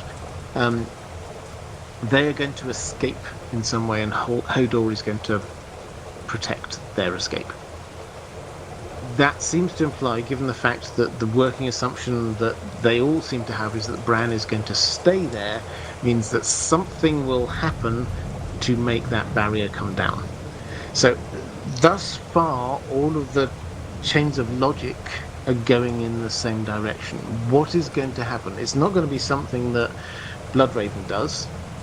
He's got no interest in doing that. It's not going to be something that the Children of the Forest do. They don't seem... Well, why would they want the others to be invading where they are? Everything points to this being something Bran does. And it's a magical barrier, so it's a magical thing that he does. So, although we don't know the exact mechanism going on here, all the bits of logic that we've had, the only person who seems to have any chance of stop breaking down this magical barrier is Bran. Clearly they get invaded in some way because Hodor is protecting them, and this does seem to be the same kind of magic as we've got at the wall. All of that added together suggests something similar to what happened on the TV show. Whether it's exactly the same, we don't know, but how will it happen? What will be the catalyst? It's going to be an unexpected thing. They're not planning on doing this. They are going to run away because Bran does something. I think the only other option is that they get so freaked out, they being Bran and Mira, get so freaked out by what's going on there that they are running away and escaping from the Children of the Forest. But that seems way less likely. So, yeah, something similar is the short answer. Buttoned Up Reader, picking up a question from the chat. Oh, I love it when people do this. Thank you very much. The chat goes through so quickly, I can't always pick up everything that's there. So when people do this in super chats and the like, it means that I can see it more easily. So thank you. Do you think Bloodraven willingly joined the Weirwood network? Yes. I think he sat down there. I think he loves magic. As I say, he was 77 when he went north of the wall. He's no longer a young man wanting to run around. His entire interest through most of his life has been gathering information, influencing things from behind the scenes. So this would have felt exactly what he wants. As an old man, he's not going to go and run around and do the glamoured up looking like somebody else kind of thing anymore. He's increasingly influencing events through other people. I think the clue we've got is that he's not held there by anyone, like, you know, they're not guarding him with spears pointing at him, you know, I'm not going to escape. What's keeping him there now is the fact that he's hooked up to the tree, and the tree roots have been growing. It's quite a, when you actually think about it, it's quite a gruesome like description. The tree roots are growing through him. Tree roots don't grow very quickly, so he has sat there relatively still for a very long time when he perhaps could have got up. So I think it was voluntary. Do the others create balance? It can't be a coincidence that at one end of the world a woman was stabbed in the heart to create a weapon of fire, and at the other a man was stabbed to create a weapon of ice. So this is when the woman stabs in the heart to create a weapon of fire. This, I assume you're referring to the Azor Ahai myth with Nisa Nisa, where he plunges his sword into her heart, and that forges Lightbringer. And the other, a man was stabbed to create a weapon of ice. I assume that you're thinking on the TV show with the creation of the others, the Night King. Is it a coincidence? I don't think it is a coincidence. Is it balance? Well, thematically, as a book, George R. R. Martin has said, I mean, this was many years ago, but he has often said he took inspiration from the Robert Frost poem, Fire and Ice, which is about... I used to know it off by heart. I know it's quite a short poem, but it's about two opposing forces, both of which, fire and ice, both of which could destroy the world. And we shouldn't, although we might think, oh, fire is that's the bad one, because that burns things up, but ice can destroy things just as easily. So that is a kind of a balance thing, and he's basically suggesting that in order for humanity, for the world to survive, both fire and ice have to be dealt with, pushed back in some way. And that certainly seems to be, when he initially set out on this story, that seems to be the kind of the feel that he had. That when you read his original proposal for what was a trilogy back then, it was book one, we have civil war in Westeros, humans fighting humans, which means that they're not paying attention to what's going on outside of that. Book two, the dragons attack, we have fire attacking Westeros. Book three, we get ice attack, we get the others coming in. And that, the implication is, in order for us to reach some kind of resolution in this story, then both fire and ice have to be dealt with. Now, what dealt with means, well, it could have a myriad of meanings, but potentially kill, potentially undo whatever magic is there creating them, potentially they withdraw and leave humanity alone for a while. But they need to go. So that, in that sense, yes, 100% we're talking about balance here. I don't think necessarily that we should take either of the things you name check there as literal truth. The creation of Lightbringer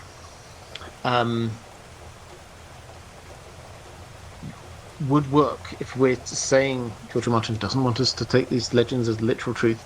If we're taking this as some kind of legend about the creation of the magical weapon that will help destroy the others. What is the magical weapon which will destroy the others? Valyrian steel? Probably. What is it about the creation of Valyrian steel? Well, all of Valyrian magic was to do with blood and fire, which seems to imply that this might be a magical story about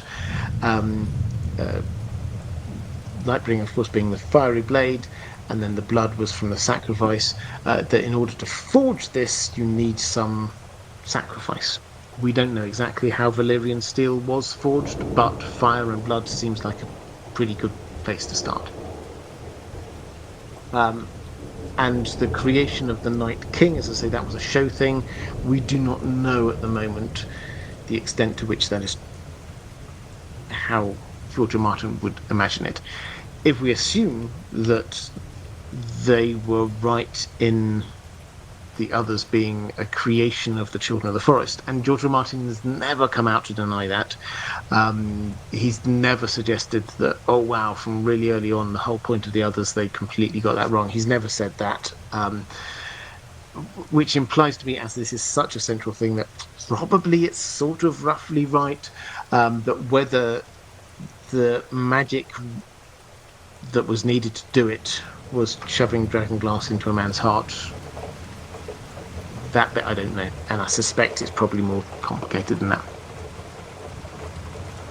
Martinez saying, good evening, Robert. Just come on. I hope you're well. I am. Thank you very much. Thank you very much for that. I have got your Patreon question, which is coming up a little bit later. Lady Pushkins, I just answered yours. Orion's Orcas. My question is about the relationship between the Children of the Forest and Bloodraven. What happened? How did that arrogant, pompous, the end justifies the means, Blackfire? No. I'll allow arrogant, pompous, and the end justifies the means, but he was very much anti-Blackfire. How did he become the Three-Eyed Raven? Why do the Children of the Forest accept and seem fine with this relationship? There is a running joke that when in doubt, blame Bloodraven. We might be regretting that statement in many ways. I don't trust him for a second, and would love for you to do a deep dive on what Bran is doing in that cave to Hodor. And Summer and the Jojen Paste. These are called abominations in the books. There's always something dark about Bloodraven, and the children could be using both Bloodraven and Bran for something dark as well. So yes, completely agree about the dark thing.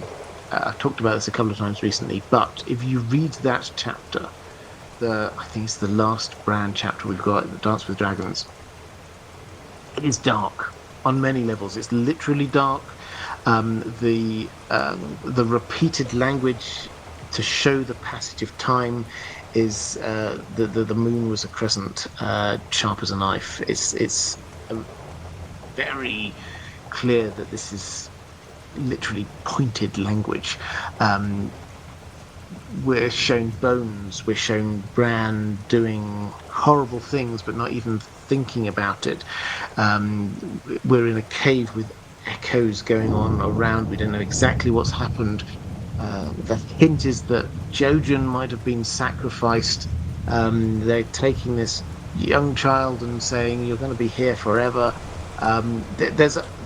He's walking into Hodor, not telling anyone, and poor Hodor's there. We get the image of him just like cowering in the corner of his own mind, scared of Bran coming in and taking over. So it's dark. It's 100% dark. So that bit, yes, I would 100% agree. When in doubt, blame Bloodraven. It's a fun phrase, and I stand by it. When in doubt, blame Bloodraven. But I think that we can expand it a little bit to accept the fact that Bloodraven is part now of the Weirwood Network. So it's not just Bloodraven doing his own thing. He is there as a part of an even bigger mission than himself. Might the children be using both Bloodraven and Bran for something dark? I think they don't care about Bran as a person. They are using him in as much as they need a Greenseer, and he's there, and so they're not really going to let him go off and do his own thing. He's their tool to do stuff with, and the stuff he's going to do will potentially be quite dark. So all of that is there and is true. What I'm intrigued by, and this is a writing challenge for George R. R. Martin, is as and when Bran escapes, he is sort of escaping the control of the Children of the Forest at this point. To what extent is he still himself? On the TV show, they basically say Bran died, and it says a few times, Bran himself says it, that he died in that cave. He's no longer himself, he's now the Three-Eyed Raven. He's basically saying, I'm now a part of the Weirwood Network. It's not Bran. Bran's just, his life and memories have been sucked up into the network, and I'm just sort of, he's a part of me, but also these other people are a part of me. That's where they went on the TV show. Are they going to go down, or is George R. R. Martin going to go down something like that in the books? I don't think it's going to be that stark, pun intended. When he leaves, he's not adopting this I am the Three-Eyed Raven persona. Also, it's not like everything has suddenly downloaded itself into his brain. And he doesn't need to be by a Weirwood in order to be accessing the Weirwood network. So there are going to be differences. But how is that going to play out? What are we actually going to see? How much is he going to know? I think, for what it's worth, the key point is that Bran will be able to see what has happened at any point in history. But he will need to go looking for it. So Bloodraven has told him that he can see out through the eyes of the Weirwood network, but in time he will be able to go beyond the Weirwoods, and he'll be able to see other stuff. He can see things way back through history. In time, Bran will learn to kind of like pick when and where, and then go out and explore stuff. The issue is he needs to know what to look for. He's not suddenly going to have all of the knowledge and experience and understanding of the world in his head at one moment in time. He'll have to go and look for it. So, as a sort of example, if he wants to find out how the others were created, he will need to know when and where to look. Not just go there. And the only real clue on how this works is when he does have the Weirwood paste, and he's told by Bloodraven tells him, okay, now you just have to kind of, in the same way when you skin change, you kind of like imagined yourself into this other body. You have to do that to the Weirwood. And he's talking about a Weirwood at the top of the hill. The one that he's connected to. Here's the roots, just will your way into that, become that Weirwood. Bran doesn't access that Weirwood. He accesses the Winterfell Weirwood, which tells us that immediately he's not tied to there. The Weirwood network very probably is all joined up, as we've talked about before, but he doesn't have to be connected in to right next to that particular Weirwood tree. Added to which, later on, he's not touching any Weirwood tree when he goes back into the Weirwood network. So then he doesn't seem to have much control. He's just like in there, what's going on? He seems to go to automatically places, people and places, because he goes to Winterfell, that he has some kind of connection with. He sees his father. He sees what appears to be Benjen and Lyanna. He sees what appears to be old man kissing a very tall knight, who we think is probably Sidak. Very probably, then the two of them, that union will result eventually, not immediately, but eventually a couple of generations later, that will result in Hodor. So he seems to have this kind of link. The furthest back he goes is to somebody else called Bran. So it seems to be the link to someone. Those are the clues that we have as to how this works, but we're told he will be able to go to different places at different times, wherever, whenever. He doesn't just suddenly get the information downloaded to him and know everything. Jule Elson,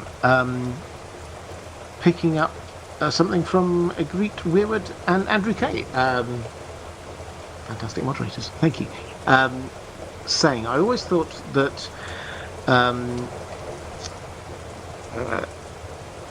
so the H.O. Winterfell, H.O. How sure I don't even know that. H of W, someone in the chat told me what that is, was a response to the creation and propagation of the S of E trees, Shade of the Evening trees, to stop the roots from invading Westeros. So Shade of the Evening and Ghost Grass. Okay, so H of W, Hammer of the Waters, thank you.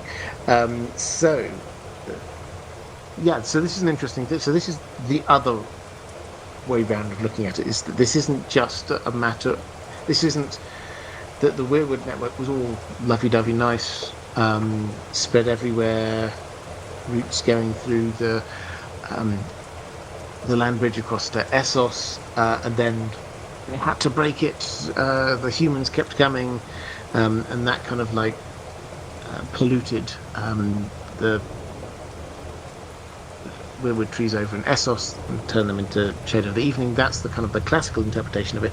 But another way of doing this was that this was actually to protect Westeros not from the humans, because let's face it, they could still come over in boats. It's a pretty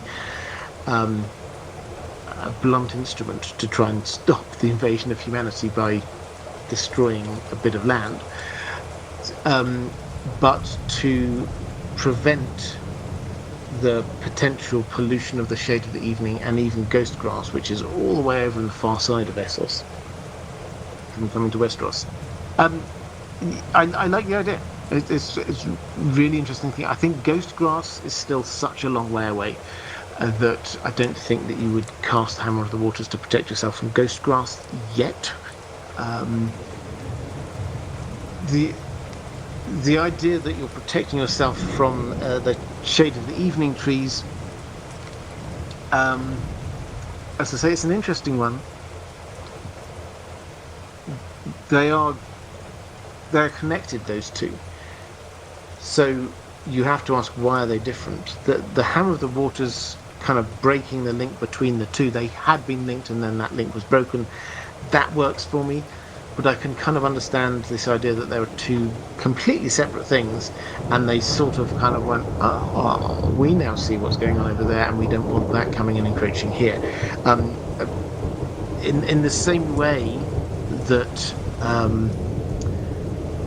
so in the UK, if you're brought up in the UK, you're always told this, as like one of the natural history things in the UK is that red squirrels used to be everywhere. Red squirrels, lovely, they're wonderful. However, at some point, who knows where, grey squirrels came in, and grey squirrels took over, and they were nasty squirrels, and they beat up all of the red squirrels, and so the red squirrels have gone, apart from a couple of random islands off of the coast. And that's the sort of the, I'm sure there is some kind of truth to that, but that's the story that if you're brought up in Britain, you're sort of told as a schoolchild. And that kind of feel for, oh, we don't want the nasty Shade of the Evening / grey squirrels coming in here, we'll just stop it. That it makes some kind of sense as well. That was quite random, that red and grey squirrel analogy, but I hope that one worked. Let's go to, I've got a couple more questions, I think. So, friend saying, happy Thursday, and to you too. Drawing yet another comparison between The Song of Ice and Fire and Lord of the Rings. Unfortunately, it seems very possible to me the story could end with all the non-human races essentially extinct. The giants will almost certainly be gone. I like the show's idea of a dragon surviving but flying off potentially to Valyria, but this would amount to extinction. What do you think? Do the children of the forest stand a good chance of surviving, assuming there are some on the Isle of Faces or even in the deep woods or caves further south? Best wishes, warmest regards, and to you too. So, the link across to the Lord of the Rings is obviously that after the main action of the Lord of the Rings, then what comes next over time is what's known as the Dominion of Man, and all of the kind of the magical beings just go away. The elves head off west. The dwarves lock their gates, keep on digging deeper and deeper. The orcs, largely destroyed during the War of the Ring. Aragorn and co. round up what's left. The dragons, Smaug was the last of the great dragons. The others are sort of off in the far extent to the north. So, one by one you just go, okay, so all of these kind of magical creatures have disappeared. This is now the Dominion of Man. Is the same going to happen in this?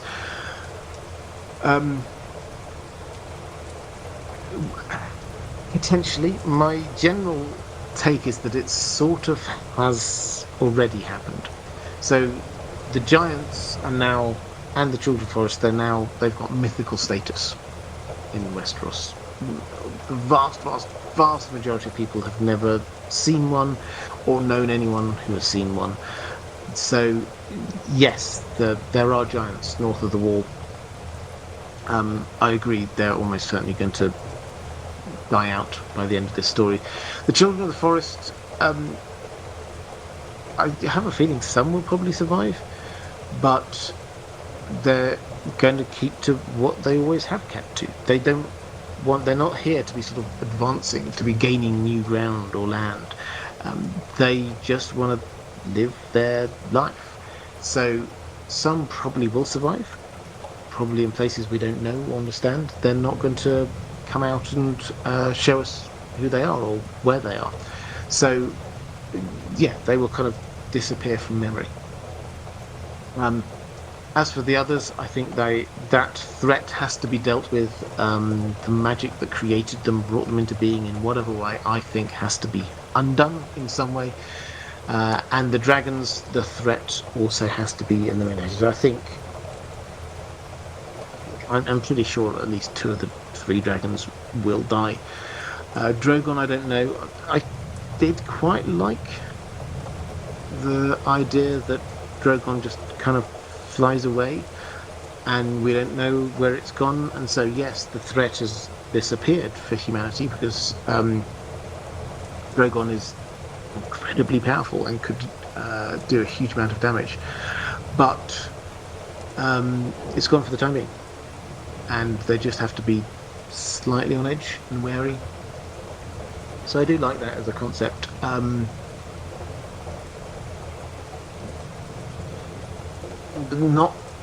In terms of I'm just trying to think of the Lord of the Rings kind of analogy. So I think we were almost there, but this is almost as if we've got a slight difference, is that all of these magical beings had disappeared, but now they're just making this kind of comeback. The dragons have reappeared, the others are reappearing. Whoa, they're giants and we never knew it, that kind of thing. So they're going to have like this final hurrah, and then they will recede and go away. Flame G, my question is, do you think the Children of the Forest had created the others as it was depicted in the main show? Perhaps that was one of the things George R. R. Martin had revealed to the showrunners. Yeah, so I've sort of covered this one off. Apologies, I probably should have bracketed this with one of the earlier questions. I sort of covered it in earlier things, but broadly speaking, I think that's the best working hypothesis that we have. Not exactly the same way. It seemed very low-key, not very magical. I like this idea that whatever it was that brought the others into being was this preternatural event, this magical event that put all of the seasons out of balance, which makes it a very different thing to let's just push this bit of dragon glass into someone and then their eyes will change color. That just seemed very low key. There has to be some kind of huge magical thing. So the principle, but not how it actually works. Something else was going to say on that one. Okay, let's go to a question from Stephanie Morin saying, "Greetings, Robert and the goodest boy Dan. First-time writer, long-time listener." Well, fantastic.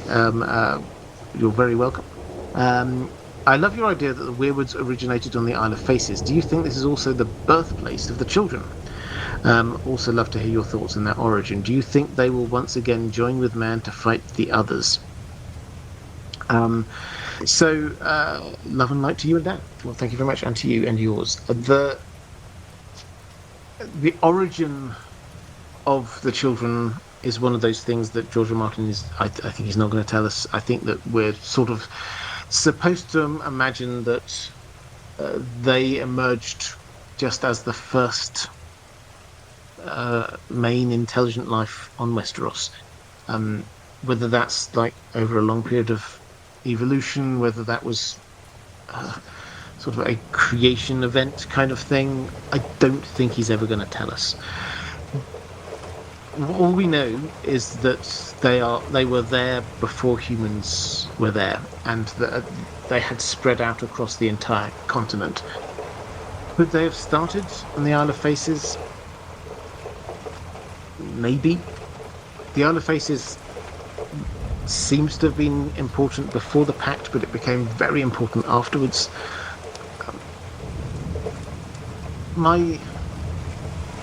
If we're to take the understanding, the children of the forest are, yes, they're magical beings, but they're also, they need to eat, they need to breathe, they need to do all the other kinds of things that living beings have to do. If they evolved, then I think the Isle of Faces is not the place where they would need to evolve on.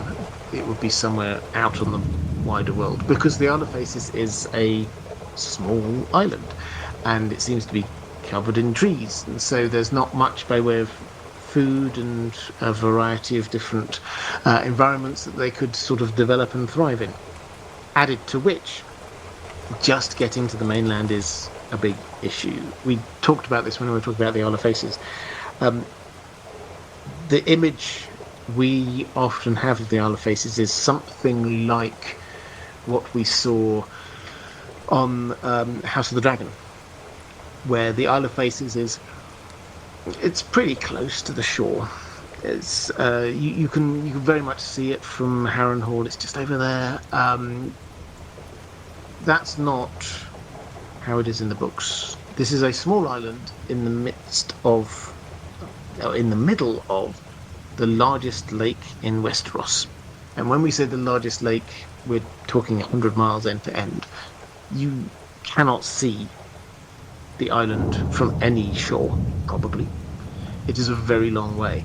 And so if the children did start there, then going anywhere else, their entire life and culture would have started that this is all of the world. That as far as we can see, every other direction is just water, and it would have required some to be setting off on this massive journey over the water to what we think of as the mainland. Which isn't to say it didn't happen, but that completely changes our understanding of how they might develop. Reflective Rambling heading off. Thank you so much. Great to see you. And let's go to a question from Lord Medici. The children of the forest spoke the old tongue, while humans in present-day Westeros speak the common tongue. But is the common tongue literally English? Martin does take the effort of other languages sounding foreign, like Dothraki and Valyrian, even codifying some of their linguistic rules. But if we as readers can access the main story, is it because the main characters in speaking the common tongue are speaking English? Or are they also speaking a foreign language, but being the in-world lingua franca, it's been translated for us? Excellent questions. And I think the answer is George R. Martin doesn't go that deep on it. J.R.R. Tolkien was a philologist. He invented languages. We know this. He cared about this kind of stuff. So, of course, it mattered to him what languages the different people were speaking in and how that related to us as readers. And the what we would call the writer's conceit there was that he was not just a creator of a world, but he had stumbled across some ancient manuscripts and the Red Book and things like that, and he was translating that for us into English. So that was his writing conceit, that what he would do was take sort of the more common tongue there and then translate that into English, and then he would be writing other things in the other languages because we're just going to be using the main language here. So that was what was going on there. George R. Martin has not gone that deep. He has not said, I have discovered these manuscripts and I am translating them for you. He is just writing this with ourselves transported into that world. The other languages he has created, he is very open in saying that he has not created those languages. He clearly understands language well enough to be able to create a kind of a feel to the words and the structures of different things in different languages. But in High Valyrian, for example, I think he only came up with 7 words and a feel for it. Dothraki, a few more words than that, but the actual languages themselves were created by a very talented linguist called David Peterson for the TV show. And George R. Martin did not go to him with an extensive set of rules and things like that. David Peterson was working from the books. George R. Martin loved what came out at the other side, but he has always been very open. He is not a linguist. So the common tongue that we are reading this in and everything is there is just because he is telling us this story for us. He's not trying to put us into this story and pretend in some way that he has discovered this and he is translating it for us. That's a Tolkien thing. That's not a George R. R. Martin thing.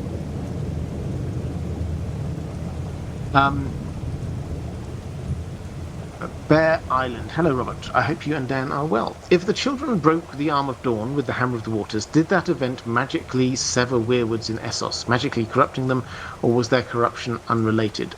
I think I've already covered that one, if that's okay, Bear Island, from some super chats and previous questions. I'd also love to hear your thoughts on the timeline we're given in regard to the First Men, the Long Night, the Wall, and the Andals, as it doesn't seem quite right to me. Thanks again to the mods and to you and for all you do. Well, thank you very much. In terms of the timeline, I don't know which bit doesn't quite work for you. As far as I'm concerned, the first bit and the last bit seem to work fine. It's only the bit sort of in the middle that is a bit uncertain. So, the idea that in the beginning, as it were, the children of the forest and the giants were living in Westeros, and then humanity came in and started invading, that bit works. For me, that seems to make absolute sense.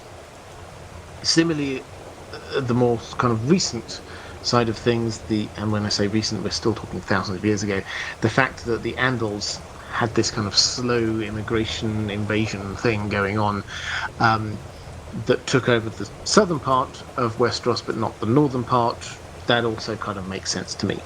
The bit where the slight uncertainty comes, I think, is the Long Night, the creation of the Wall, the Night's Watch, things like that. Because I think the standard mode of thinking is something along the lines of when humanity were sort of starting to take over Westeros, the Children of the Forest had to create some great weapon to fight them with. This was the others. They did this, and this was so effective it got out of control, and the others started taking over all of Westeros. But eventually the children helped humanity defeat and push back the others. In response to that, in order to prevent this happening again, they built this wall and then created the Night Watch to be manning the wall. That seems to be the standard default timeline that most people go with.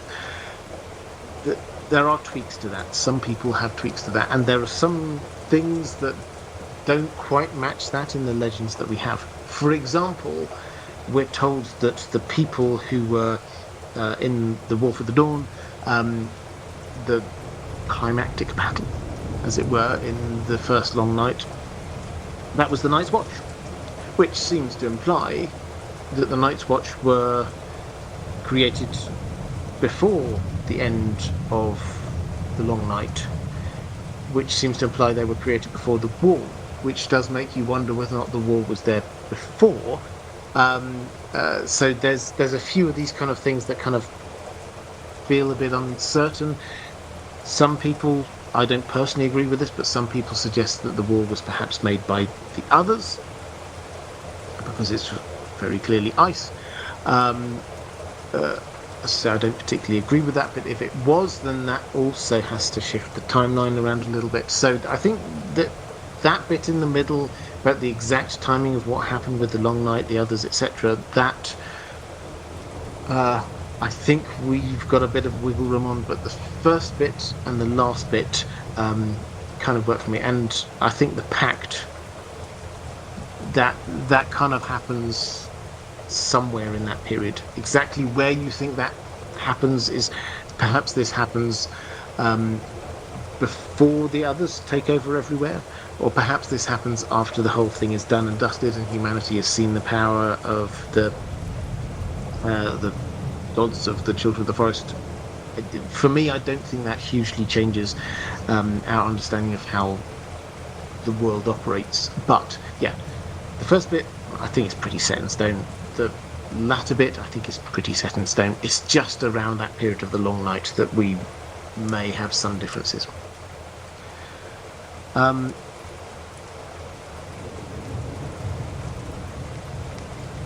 Let's go to Green Wood saying, let's build a structure that our enemies can cross but we can't. So this is one of the main arguments for why it wasn't the others, is that the magic within the barrier of the wall is not actually the height of the wall. The barrier is the magic which seems to prevent the others from passing through. So if they built it, then why on earth did they build it in a way that prevent them going through, but clearly humans can pass to and fro? Let's go to a question from Corvus Codex. This question is about a statement that Bran made in Book 1 regarding the loss of Benjen Stark. Bran announces that Benjen will be saved or helped by the Children of the Forest. Is this foreshadowing for Bran's eventual rescue, or is it a prophetic answer about where Benjamin ended up? I think it's... Well, we don't know, but it certainly makes sense to me that is what happened.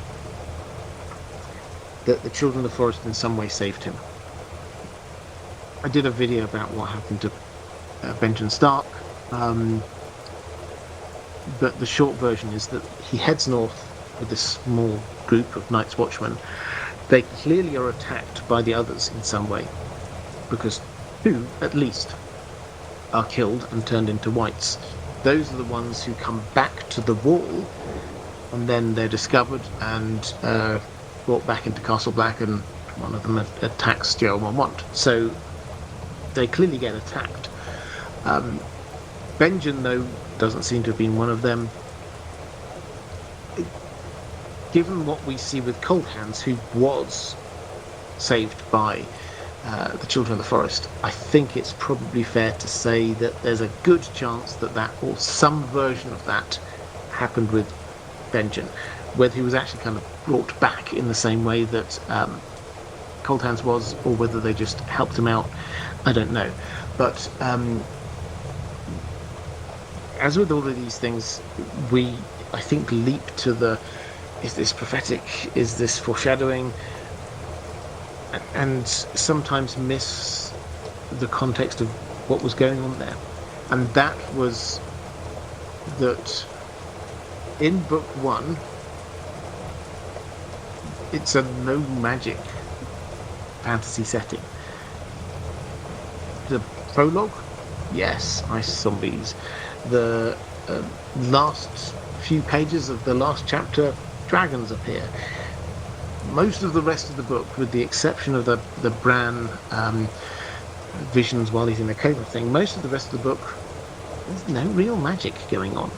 And all of the characters that we're told to respect as being clever and knowledgeable, Tyrion, Maester Luwin, they just scoff at the idea of all of this magic. Bran says, I think the Children of the Forest would have saved him. Which shows us that he is going against the grain. Despite everything he's being taught by the world around him, he is the one who's there going down this magical path, believing in magic. So that is what is happening in the context of that particular moment. Yes, there may well be foreshadowing about what happened with Benjen, but I don't think that's the primary aim of what was going on with it. Great Khan, thank you very much. Regarding the Isle of Faces, I wonder whether a shy could be an accidental or unintentional dark version of the Isle of Faces. Was a shy once weirwood, but even the timber, as it perhaps was at the time, was poisoned? Yes, that's my working theory. And when I say my working theory, I've already mentioned the great work that Amanda Disputed Lands has done on this. So I'm just building on that. If you say that the Shade of the Evening are some kind of corrupted weirwood tree, which the colour imagery, the magical tree sap stuff all perhaps suggests, then you say, okay, so what about the wood from Shade of the Evening trees? Well, we know what happens to weirwood when it dies, when it's chopped down, is it becomes as hard as stone and it becomes white. We see this in a number of different places, in doorways and tables, things like that. But what would Shade of the Evening do if it is this kind of dark, corrupted version? Well, probably it would be stone-like but black. And when you read the description of the copse, the small wood of Shade of the Evening trees outside the House of the Undying, then it seems to be very dark, almost as if it's kind of drinking in light. That echoes what's going on in a shrine that also, we're told, is very dark and drinks in light, and all of the buildings are made out of this kind of black, oily stone. So, yes, my working theory is that there were way more of these weirwoods, and they were chopped down and made into buildings, which was the basis of a shy. And then over time these turned into stone, and it becomes this kind of oily black stone that kind of drinks in light. Great Khan again, thank you very much, saying was this Oh, so actually, this is the following on. Even the timber, as it was perhaps was at the time, was poisoned into its black shade of the evening mirror, which also infected the populace in a way, echoing the Green Men, strange masked isolationists, unusually high concentration of magic users, allegedly no children, undead. Yeah, so the imagery there is, as you say, it's exactly right. It's quite isolationist. It feels feels like it's an island, even though it actually isn't. And maybe George R. R. Martin loves his kind of wordplay puns, if that's the right way of saying it. So the classic example is when you get Arya, who's in Bravos under the name Cat of the Canals, and Sansa, who's in the Eyrie under the name of Elaine. You put them together, you get Cat, Elaine, Catelyn. They're the daughters of Catelyn. That is, I'm pretty sure, intentional on his part. He loves that kind of little bit of wordplay. There are other examples we could go to. Here, I do wonder if we've got, I don't know whether this is what you were hinting at, but if so, I agree. If we've got this idea that the shade of the evening trees are a kind of a dark, corrupted version of the weirwoods, if we think that a shy is made out of that, it then becomes the greatest concentration of dead shade of the evening trees, a kind of a dark, polluted version of the Isle of Faces. Who is always around the weirwood trees? Children of the forest. What are there none of in a shy? Children. It's the kind of weird wordplay that he does like. I'm not saying that's the evidence for it, but it does kind of work. Plus, Ballerina, hi there, saying, is the ice language of the others a part of the true tongue? Can humans ever learn to speak either of them? If yes, why didn't the Faceless Men adopt that too? It's not Faceless Men, I think FM First Men adopt that too. So the ice language of the others, we're only told it sounds, and we had somebody earlier gave us a description of it, it's like cracked ice. It doesn't sound human. The language of the children of the forest also doesn't sound human. It's like natural sounds. So why did the First Men not adopt it?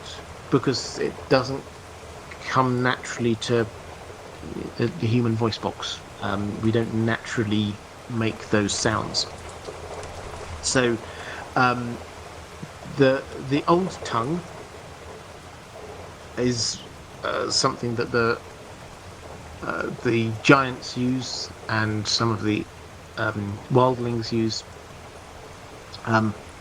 But this is distinct from what those other two languages we've got. So why not speak it? Because it just doesn't work for humans. And I think it's as simple as that. As I said, George R. R. Martin doesn't go into as much detail as someone like Tolkien on the languages. It's more of a kind of like hand wave situation a lot of the time. But in this instance, it's very clear these are not human sounds. Let's go to a question from Per Marcus Rissman saying, Seven's blessings, Robert, from a chilly north, dreaming of spring. In the books, at first glance, the children of the forest seem to be a Westeros exclusive race. As with much of the lore, however, there are hints that this might not be the case. Do you believe that the children of the forest may have populated Essos as well, perhaps under another name? Or are the references to another race perhaps partly, or to another race perhaps partly or entirely? And do you think these children, or what they ever were, where they might have been involved in the long night fighting against the others, as the legends say they did in Westeros? So I think I've answered a lot of this one already, so I hope you'll forgive me if I don't go over the same ground. In terms of did they help against the others in Essos, we don't get... Well,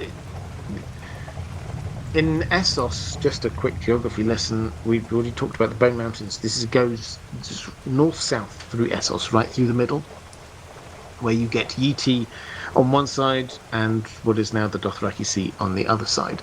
If you're on the western side of that, over into Valyria, the Free Cities, what is now the Dothraki Sea, stuff like that, they definitely have a remembrance, legends of the long night, where it was freezing cold, the River Royne froze over, etc. All of that is there. They definitely have some legends that connected to it, like Azor Ahai, but that, in terms of the legends of beings, magical beings invading, those come from east of the Bone Mountains, from the legends and history of Yi. And we're not told this, but it kind of feels right. The five forts, sort of to the north and east of Yi, they feel very much, they're ancient defensive structures. They feel very much like the wall. So if what we're looking at in terms of the first long night was the others coming from what we would consider to be the North Pole, it's entirely possible that there was more than one way down through Westeros, or down and through the sort of the eastern part of Essos. So and therefore, the legends we have could be of two different theatres of war in the Long Night. How does this relate to the Children of the Forest? The rumours or legends of the Woods Walkers that we have are from west of the Bone Mountains. So that part that seems to have been affected by the Long Night, but we don't have the sort of direct rumours of alien bad guys attacking it, rather than east of the Bone Mountains where we have both. Is that conclusive? Not at all, because we don't have huge amounts of information about Essos. The further east you go, George R. Martin is very open about this.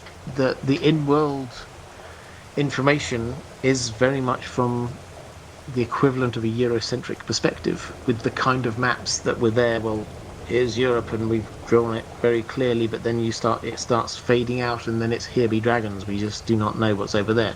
That's the feel that he was going for. In Essos, the further east you go, the less we know about it. The fewer people from Westeros who have ever been there.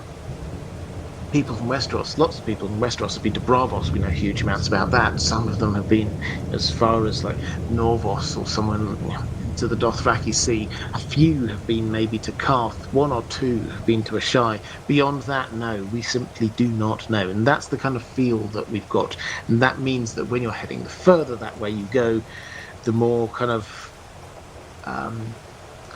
mysterious and potentially exaggerated the stories are. When you go further east than Ashai, north and east of Ashai, none of the stories are of, oh, well, there's a great civilized nation over there that just do nice trade or anything like that.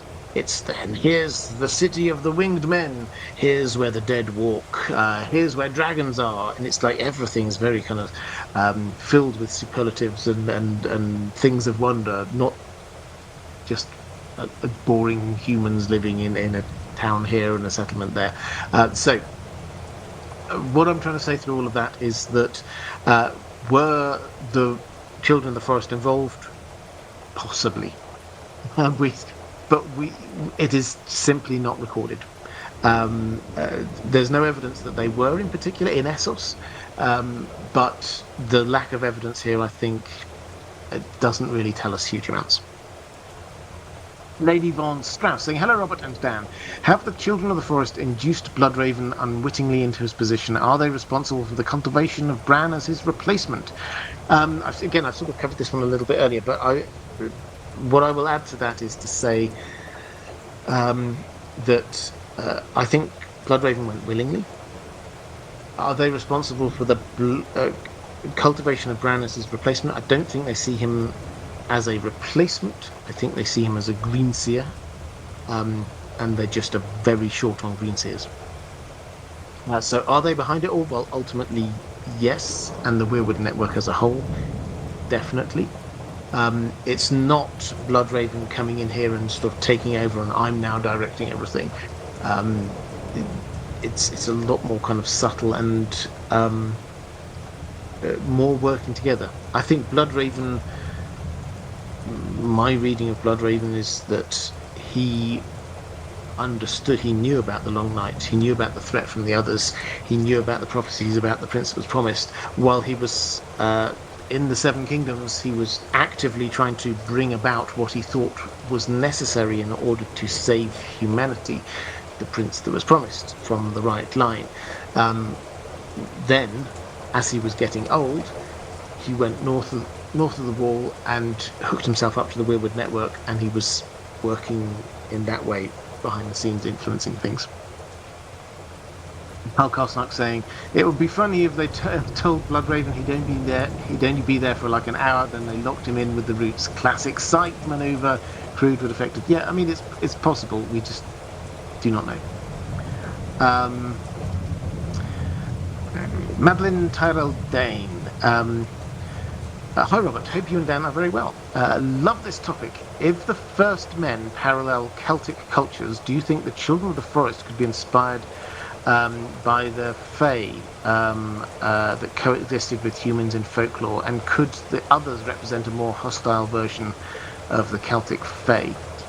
George R. Martin has, when it comes to the others, specifically name-checked the Sidhe as kind of like fairies, and which you will have come across, even if you're not like a sort of a folklore expert, you will have come across this in kind of classic fantasy literature. This idea of the fairies, the elves, the Sidhe, the other, who exist sort of in another realm, but they're coexisting with humans.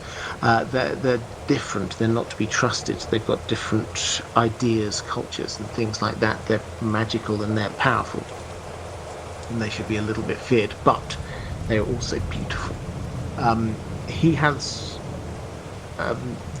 specifically said that that's a kind of inspiration for the feel for the others, which means that that's not the children of the forest. I don't think that if you're a folklore expert, I'm sure you will be able to come up with what this kind of thing is. But for me, they're closer to the kind of the feel of the more the kind of like the dryads, or the beings that live within nature, not like in parallel to humanity in some way over there, perhaps existing on a different plane. They're very much rooted, pun intended, into this plane of existence, but they're there.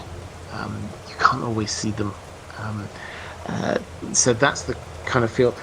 They, in a kind of a weird way, they do kind of remind me of the Ents, in as much as the Ents aren't entirely on anyone's side, because no one's entirely on their side.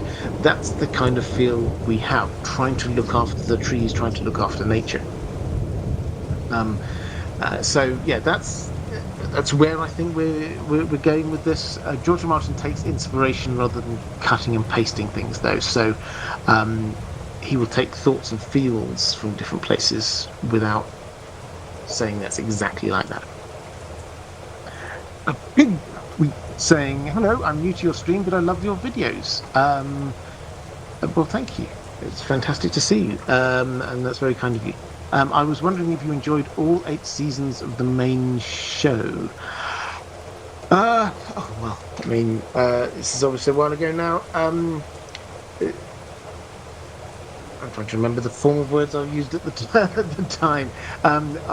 Yes, I enjoyed all of them in as much as I think the first few seasons were peak TV. The reason why everyone is upset, including me, by how it ended is because the start of the show was so good. If it had started off rubbish and ended rubbish, then we wouldn't be talking now about how this was such. They didn't land the ending or anything like that. It would be saying, "Oh, it just carried on as it was." The reason why everyone's disappointed by the end is because the start is so good. When I say enjoyed the last few seasons, having sort of rewatched them, I can enjoy, and I think that the discourse at the time was very much that it's either good or it's bad. I think we hopefully have now reached a point where we can actually be a little bit more nuanced about this and say, even up to the end of season 8, the acting was great. It looked fantastic. The set design on so many things was brilliant. There were some scenes which were brilliant.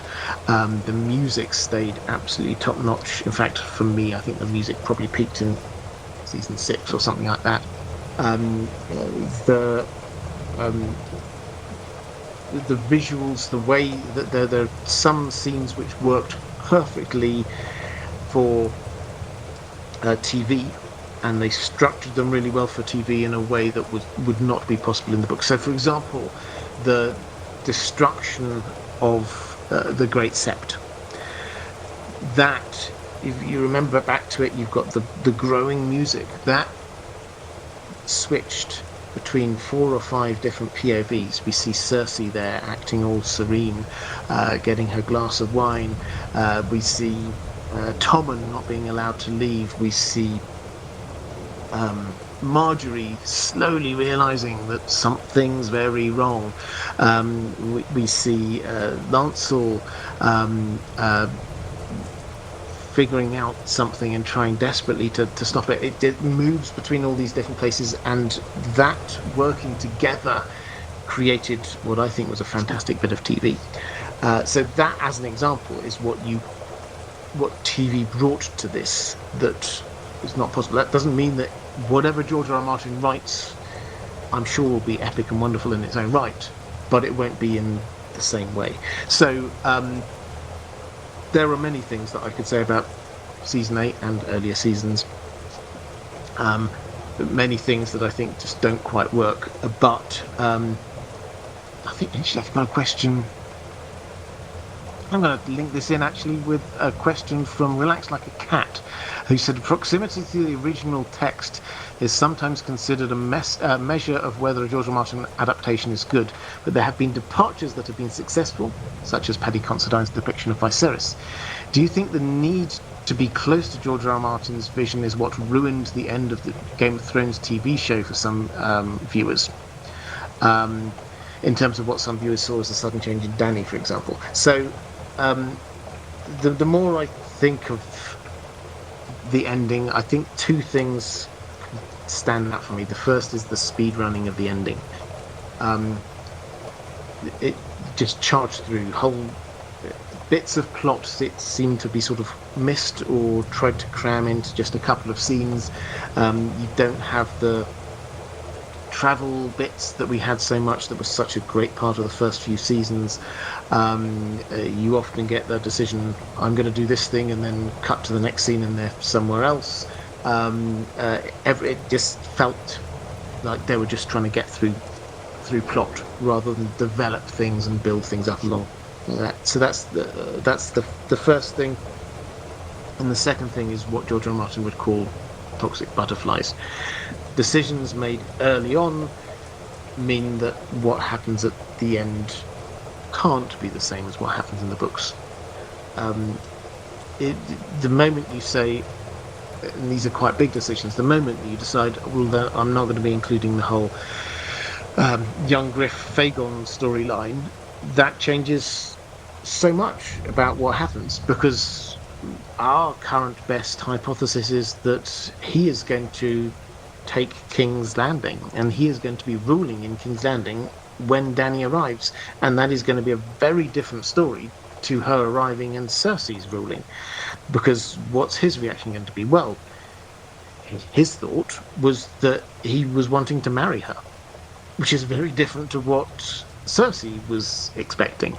So that changes the entire dynamic, and that will then impact, because this is butterflies, that then impacts onto how does that change her relationship to Jon, because suddenly Jon is not the most eligible person in the Seven Kingdoms for her. That is Fagon. So the whole thing multiplies out.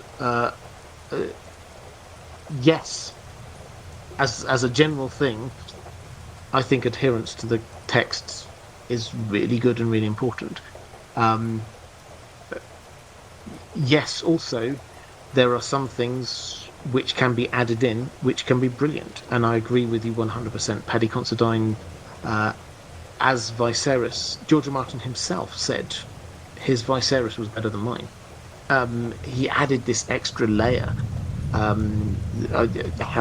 that performance didn't get all manner of awards, I do not know, but I thought it was fantastic.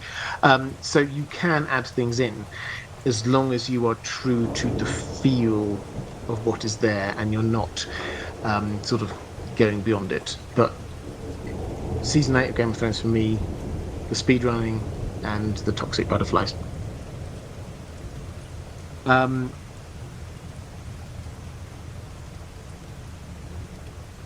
Another couple of questions. Adam Dangersmith saying, what if Rhaenys knew about the prophecy and Dawn took it out of her, and in the letter to they tortured it out of her, and in the letter to Aegon, Dawn was like, we know about the prophecy and we believe it, we will do a truce. Okay, so this is Aegon's invasion.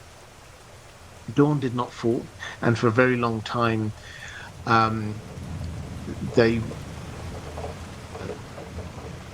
dragons, the Targaryens and the dragons, would just be like firebombing the whole place. The Dornish would just sort of hide underground somewhere, and then when the dragons had gone away, they come back up again.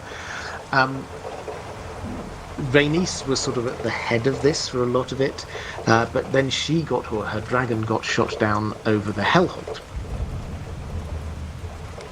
The end of the conflict with Dawn came when there was a new Prince Nymor came to rule in Dawn, changed of policy very clearly, and he wrote a letter, gave it to his daughter to go up to King's Landing, hand it to Aegon. We don't know exactly what that letter said.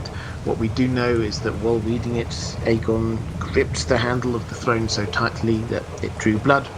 He flew over to Dragonstone straight away, came back the next day and said, we'll have peace. Now, I did a video, I think it's still up, of what I think was going on there. Because I think there are a few different options, but one clearly stands out and matches the facts, not just in terms of what happened then, but what happened afterwards. Might the letter be, we know about this prophecy and we believe it? It could be. Doesn't explain why he gripped the Iron Throne so tight. Doesn't explain, unless it was like we admit we tortured your sister. Doesn't explain why he went to Dragonstone. And if the prophecy is right, the prophecy is that, at least as far as we've been told through House of the Dragon, this is still not from the big man himself, is that the Targaryens must be ruling a united Seven Kingdoms. If Dawn believed that, then they would want to be a part of the United Seven Kingdoms, not just agree a truce. So I like the thinking. It doesn't quite stack up with the facts that we have. But yeah, I like the thinking, and it is deliberately kept a bit of a mystery by him. Ariel Winchester saying, got here late. Apologies if this has been asked. Do not worry. How do you see things ending for the Children of the Forest? Will there be any left? Will we see some on the Isle of Faces? Will they stay in the north? Yes, so some of this has been asked already, so not a problem. I will answer this quickly for you.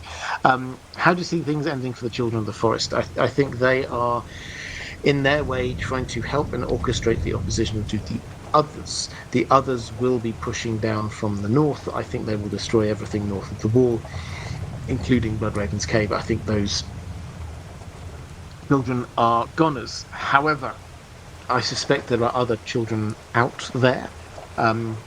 Yes, perhaps on the Isle of Faces, but also Leaf says that she spent some time wandering around the Seven Kingdoms. There's probably some hidden in the Seven Kingdoms that we simply do not know about. Will there be any left? Probably, but they don't want to be known. So we will never know for sure. They will hide in their hollow hills. They will hide in their deep forests. They will hide in their crannogs. And humanity won't know. Great Khan, if you don't mind me asking, how did you first come to A Song of Ice and Fire, and what prompted you to turn your obsession into a YouTube channel? I'm glad you did, by the way. Well, thank you. I'm glad you're glad. Yeah, I've not told this for a while. So many years ago, don't know when, I was at a bookstore, and I was with a friend, and you have friends who you trust their taste in books. And he just pulled this book out for me, and he said, here's a book I think you'll like. And it was book one, A Game of Thrones. And I sort of read the blurb, and I thought, yeah, that sounds good. But it wasn't finished. Obviously, the series wasn't finished. I had recently been stung by Robert Jordan and the Wheel of Time, which, if you were there, you'll remember he tragically died before finishing it. Obviously, Brandon Sanderson did finish it off for him a bit later, but I can remember thinking, I'll buy the book, but I'm not going to start reading it until it's all there. So I got the book and I put it on a bookshelf, and that's where it lived for a little while. And then I watched the TV show, and I watched season 1, and I loved it so much, I got the book out, and I read the book, and then I got the other books, and I read those books, and then that was all before I watched season 2, and then I watched season 2 to the end. So that's my kind of journey, which has left me in this weird position where I don't know what you're like when you're reading books or watching TV shows, is that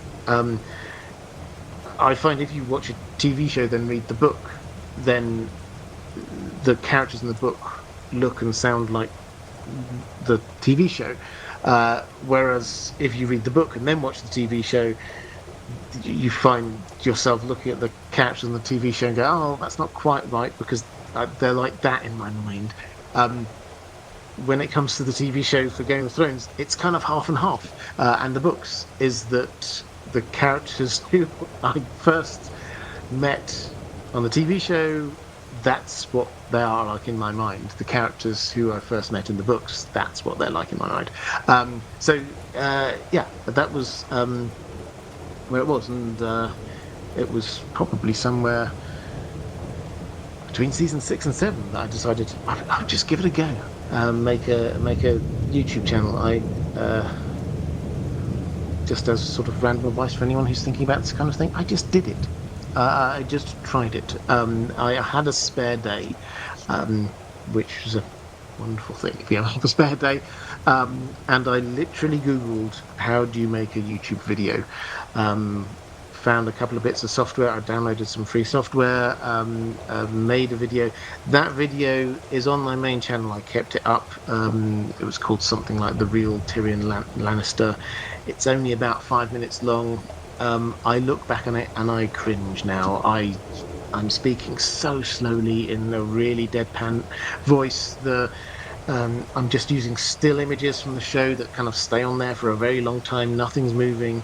I look back and I go, I have improved so much since then. But that is the point. I have kept it up there because I want to encourage people. If you're trying something, your first video will be rubbish. Do not worry about it. That's the thing you're going to get the most learning from in all your journey. So, yeah, that's where we're at. And I just sort of carried on, and eventually it kind of took over. I think I had another question. I think I missed one. Maybe I have.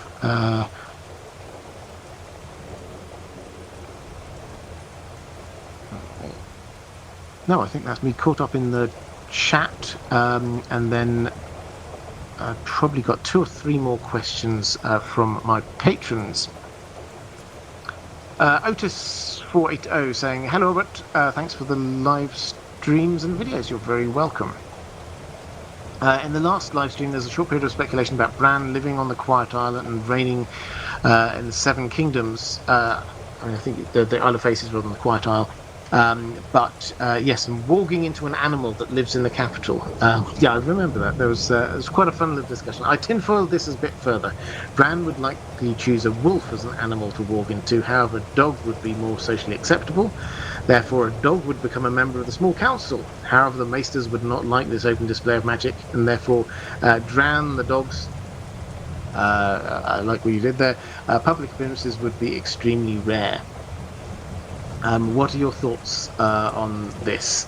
On a more serious note, several years ago I heard a theory that Euron and Dario are the same person, but I haven't heard anything about this theory for some years now. Do you know what happened to that theory? Well, in terms of Dran the dog, I love it. I think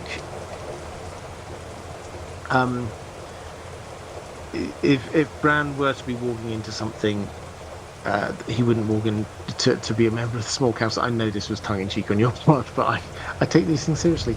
Then I think he would walk into a person, skin change into a person, rather than an animal, which is darker and more horrific, but maybe that's where we end up with this. As for the is Euron Dario what happened to that theory? Yeah, I vaguely remember the theory. It was around a while ago. I always filed that under one of those theories of which there are many. Is this character secretly that character? There are many, and the vast majority are almost certainly not right. And most of the reason why most of them are not right is that actually this would make this world so much smaller. Each individual thing makes it sound more intriguing. Oh, there's a mystery going on here. We've had a lot of this character is secretly that character kind of thing already happening here. If this is like every other character is secretly some other character, that actually just becomes a little bit trite, in my view. I think George R. R. Martin is a better writer than that. So what happened to that theory? I've not heard it for a very long time. The main argument against it was simply timing, and also why. The timing is, we know what's going on with Euron right now, and we know what's going on with Dario right now. They're clearly on other sides of the planet, so it's not the idea that they're secretly the same person just doesn't kind of work out. But then if they were somehow magically like that, Dario was there as Dany's lover. Euron is trying to get Dany and her dragons. Why on earth would he bother going to this whole expense of sending the Iron Fleet and Dragonbinder and Victarion all the way over to the other side of the world if he's already there? The reason why is that it just didn't fit the facts, I'm afraid. Now is a good time to drop some more questions into the chat. I've got one more, Martin S. I've got your question here, but if you want to ask me any more things, now is a good time to drop into that. For My People said, in case you all didn't know, Robert has a murder hoodie like Damon's.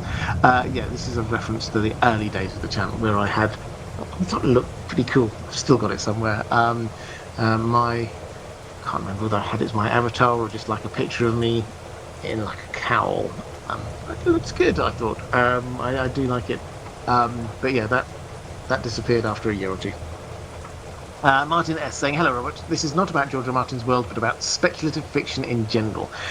For many years, I was bothered by illogical underdog wins fights, strong as they need to be, and similar tropes in speculative fiction. I think I know why they've happened, or always known why they happened, but I've formulated it more clearly. As three things: severe imbalance in combat capability, plausibility or logic, that events unfold in a way that reasonably should happen, and 3, tension, the outcome is uncertain. You go into more detail on this, which I hope you'll forgive me for not reading all of it out.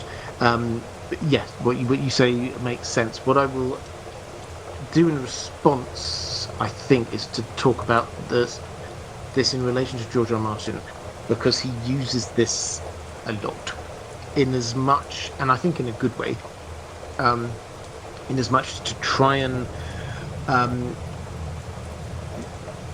we always think about, or used to talk about him as kind of like going against expectations, undermining expectations, things like that.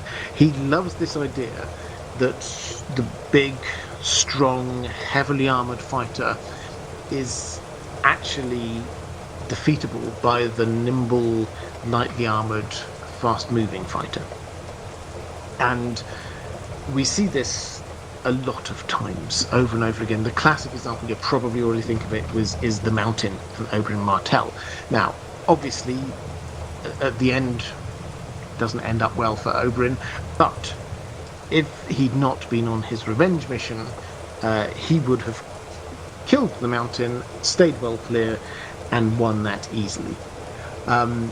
We also see it in things like Bronn in the Eyrie against whatever his name was, fully armoured Knight of the Vale. Bronn, hardly armoured at all, skipping around to the extent that the Knights of the Vale were shouting out at him that he wasn't playing fair, because he was dodging behind statues and columns and things like that, and letting this knight in his full plate armour just get more and more tired.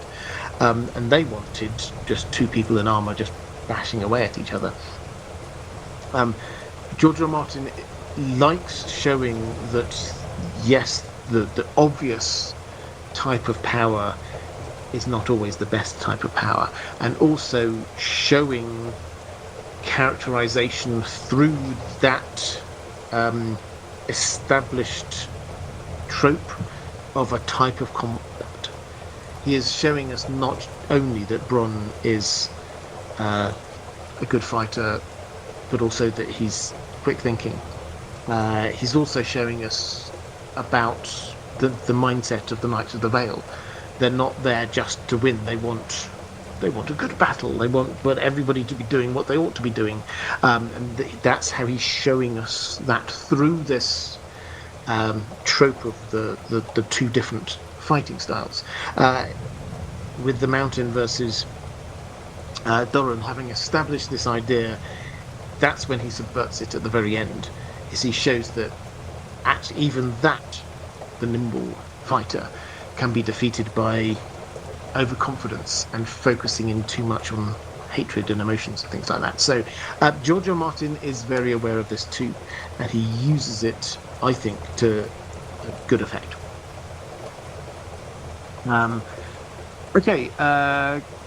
Questions in the chat. Kai's Ballerina, do you think the old god's magic will fade with the death of the children of the forest, like fire magic lessened when the dragons died? Or is there enough of their magic DNA interwoven into humanity to keep it going forever?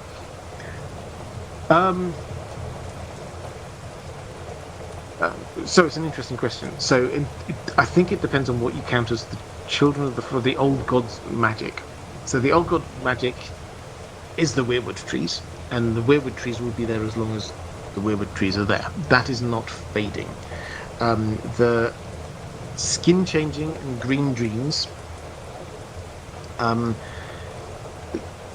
exists in humans in small measure, probably through some intermarriage with children of the forest way back in time.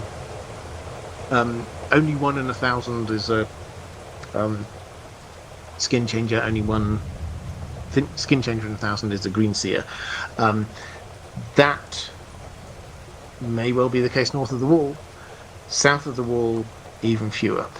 So the more over time, then yes, that is going to be less and less the case. The hints are that there perhaps way back in time were more skin changes in the north, but now not so many. That's the north. South of the wall. North of the wall, that's still staying quite high. In terms of the third type of magic, the intentional sacrificial magic, that is still accessible, but it will die out as the children of the forest have died. In fact, it pretty much has. I think now they do not have the capability to do that kind of big magic, the Hammer of the Waters kind of magic. Indeed, the majority understanding within the fandom that the 2 Hammer of the Waters, the first one was very successful, the second one less successful, goes to show that the power level they've got there is coming down. Great Khan saying that's a hell of a unique perspective to see some characters as the actors and some as their book persona. Will the Cal return for a cameo? Will Dan? Well, yeah, I mean the actors and I think this is true for everyone in terms of if you're watching a TV show and you've read the book, then you're judging the characters in the TV show against what they look like in your head.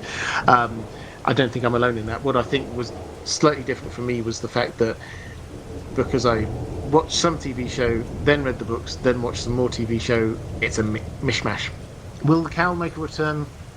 It did once 2 or 3 years ago, I think, for a Christmas special, as a reward when we hit I always do a charity Christmas live stream. When we hit a certain milestone or something, I think I put it on just for old time's sake, but it was quite warm, so I took it back off again. As for Dan the dog, yeah, so he will, and if he's ever here during live streams, I will show you. The problem is that, well, 2 things. First of all, he gets a bit tired. I do these, my time, I start at about 10 p.m. And he's normally taken himself off to bed by then. If he hasn't, he doesn't. Greyhounds are quite sensitive souls. He doesn't actually like it when I do. If I'm sat here at this desk recording something, for example, and I get everything set up, and then I'm going to talk to my computer, he can sense I'm about to do it, and he just goes away. He doesn't like it when I'm clearly talking at my computer in a loud voice. Yeah. He kind of boycotts these live streams, so sorry about that. I will try and make sure. I've tried to my Instagram, I've done a couple of extra bits on there recently, put a few pictures up there, so people seem to like them. I will put up one of these days soon, I will put up some Dan the Dog pictures for you, because I know people want to see them. Martin S. Don't take strong too literally. I mean, whoever has the overall best chance of winning in an honest mental simulation of the fight. For instance, in Star Wars, Yoda is stronger than Chewbacca in who would win 1v1, even though Chewbacca clearly has more brute physical strength. Yeah, actually, I understand entirely what you mean. Another kind of... because this is a Song of Ice and Fire stream, and because George R. Martin does use this a lot, then one other way he's played with this is the fight at the Tower of Joy, which is a 7 versus 3, and he actually he creates the Kingsguard as being this kind of white, wispy, kind of almost wraith-like characters.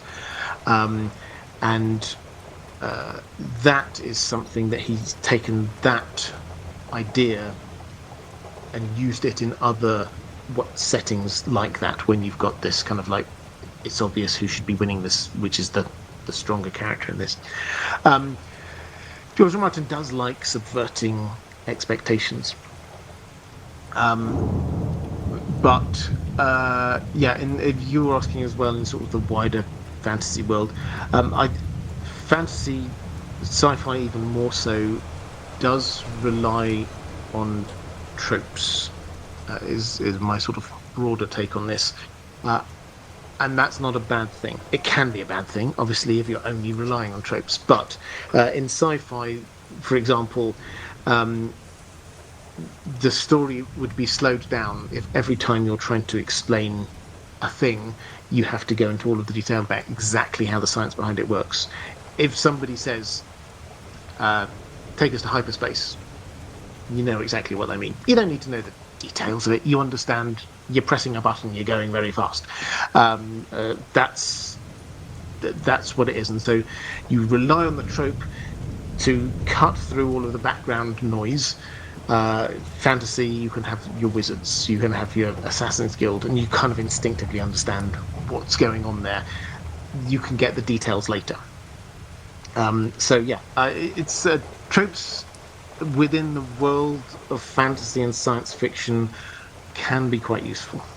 Caius Ballerina, Bran is told every bird has a warg in them. Do dead children's consciousnesses hop from bird to bird as each one die? Are they split between animals and the Weirwood network? Oh, this is an interesting one. So, yes, Bran, when he starts his training with Bloodraven, the first thing is that let's do the skin changing thing. And so Bloodraven says, okay, let's go into the birds, and he goes into a bird, and sort of flies around. He figures it out quite quickly. But while he's there, he realizes that in the corner of these birds, there's, in the same way as when he goes into Hodor, there's a little bit of Hodor's consciousness there. Then there's a little bit of consciousness of an old skin changer, child of the forest, whatever. Now, this is one of those things that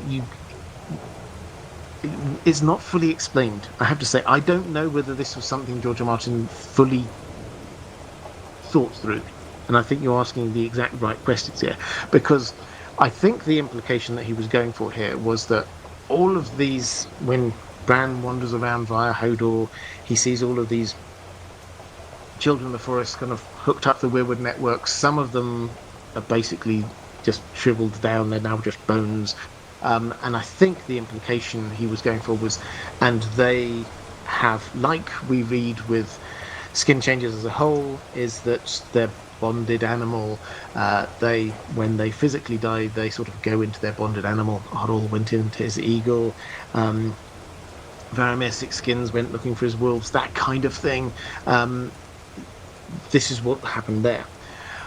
But that doesn't 100% map up to this idea that these children of the forest have been there centuries. Are we to believe that these birds have been alive for centuries? Are we to believe that the consciousness sort of moves on from one bird to another? What's going on there? He's not explained that. Maybe there's some extra layer that he's not told us yet that we need to understand, or maybe this was just a little kind of a slip in trying to prove one thing, trying to show one thing, but hadn't quite worked through the logic. MRT, George R. Martin wrote, an alien race that believes my enemy has an enemy and uses that to win wars. Could Children of the Forest do this? 10,000 year plan ends with the hive mind on the throne.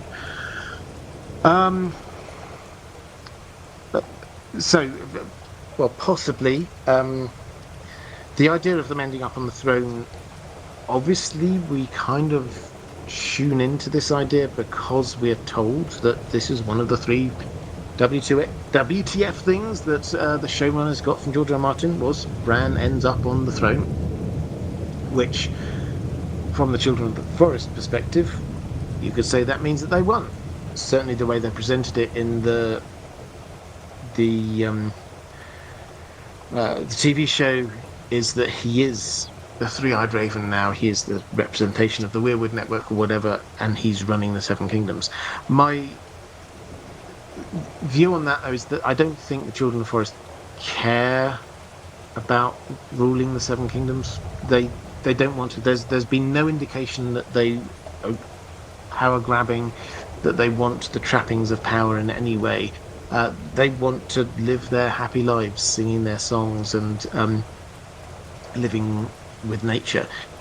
They don't want to be there in King's Landing and dealing with internal politics of humans. So they might be very happy to have one of their own, as it were. Bran's not quite one of their own, but we know what we mean there.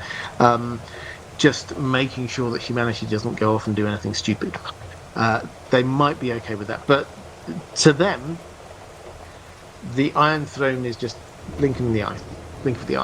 They've been around for thousands of years. The Iron Throne has only been around for 300 years. This is just a passing thing. There have been empires before in Westeros that have lasted longer than that. Not covering the entirety of Westeros, but the Iron Throne is not what they were wanting from the beginning. It might be a thing that they opportunistically go for later, but not what they're wanting.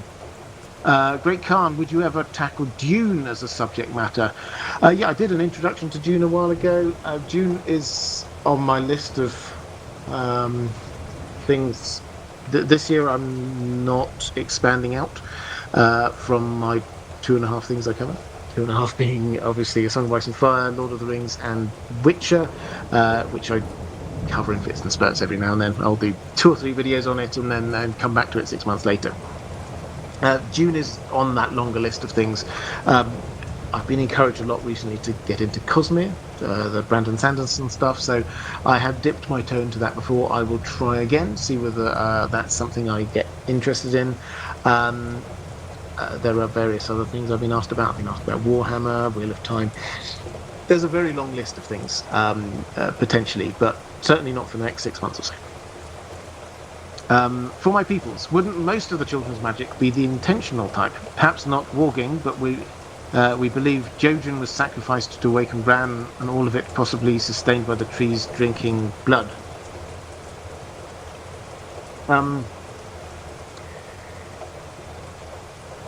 Well, yeah, I mean, I think we can sort of go around in sort of intellectual circles on this. Skin changing, green dreams seem unintentional, as in that's just stuff that you can do. Green dreams seem to just happen to you. You can't control them. Skin changing is a thing that maybe you've got that ability. Arya seems to do it literally in her sleep. So those things, they're very much part of the sort of the unintentional stuff. The Weirwoods, I think maybe what you're asking is that the question is what started the Weirwoods having this kind of magical element to them, which is allowing you to sort of see through them, for them to be experiencing things or moments in time at the same moment. The implication, I think, though we haven't been told this, is that the Weirwoods they're just like that. They're just incredibly long-lived trees that are a bit magical and connect up with each other. The intentional bit that you're very right to point out, I think, is that if they are trying to get somebody to be able to access that, then they need to do certain things, like the Weirwood paste. So, which does seem to include intentionality and sacrifice, from what we can see. See my Jojen paste video if you're interested and have a strong stomach. So yes, allowing people to access that does require some kind of intentionality, but there is no doubt that I think there's no doubt that the trees were already like that, and then when you access it, yes, it needs some kind of intentionality to it, but the way that Bran is taught and this is all just going off of a few pages, so we don't that we will probably learn more in time. But the way Bran is taught is that it's like skin changing. He's now basically been given the upgrade, so he can skin change not just into animals, humans. He can now skin change into trees. That is the way it is sort of described to him, which seems to imply that we then have to put that on the same kind of level. The intentionality comes into the opening up his mind to it. Right, let's have a quick flick through any more comments.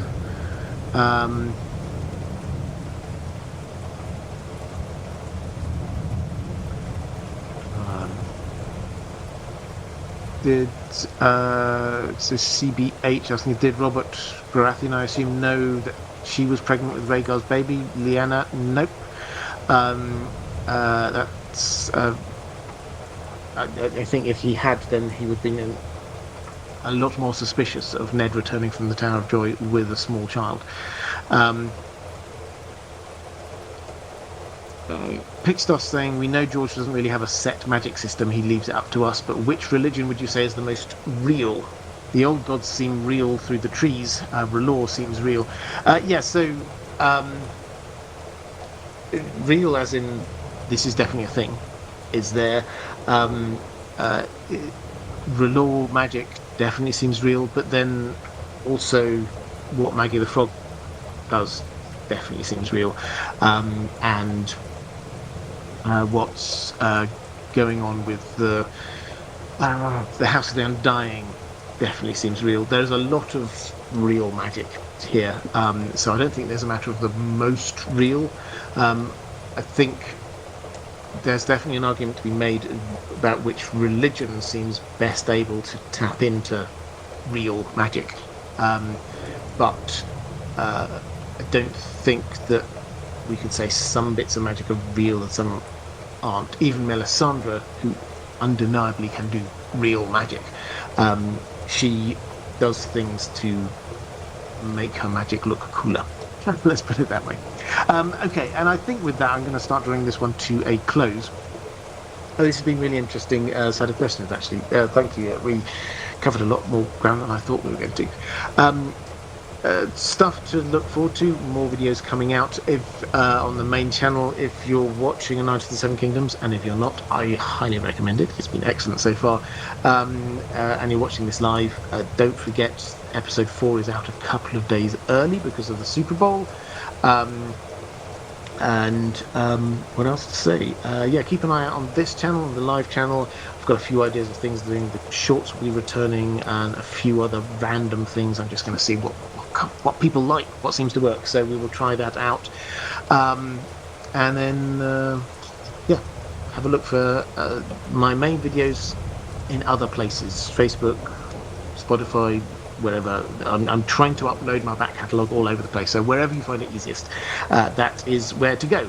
But if you're watching this back a little bit later on this channel, on IGG Live, then it's appearing somewhere here is going to be a link to more live streams. Appearing somewhere around here is going to be a link to my Patreon page, which is the best way to support this channel if you wish to do so. Thank you, patrons, once more. Thank you, moderators. You are amazing. If you're watching this live, give them a bit of love on the way out. But I will be back same time next week. Take care. Bye.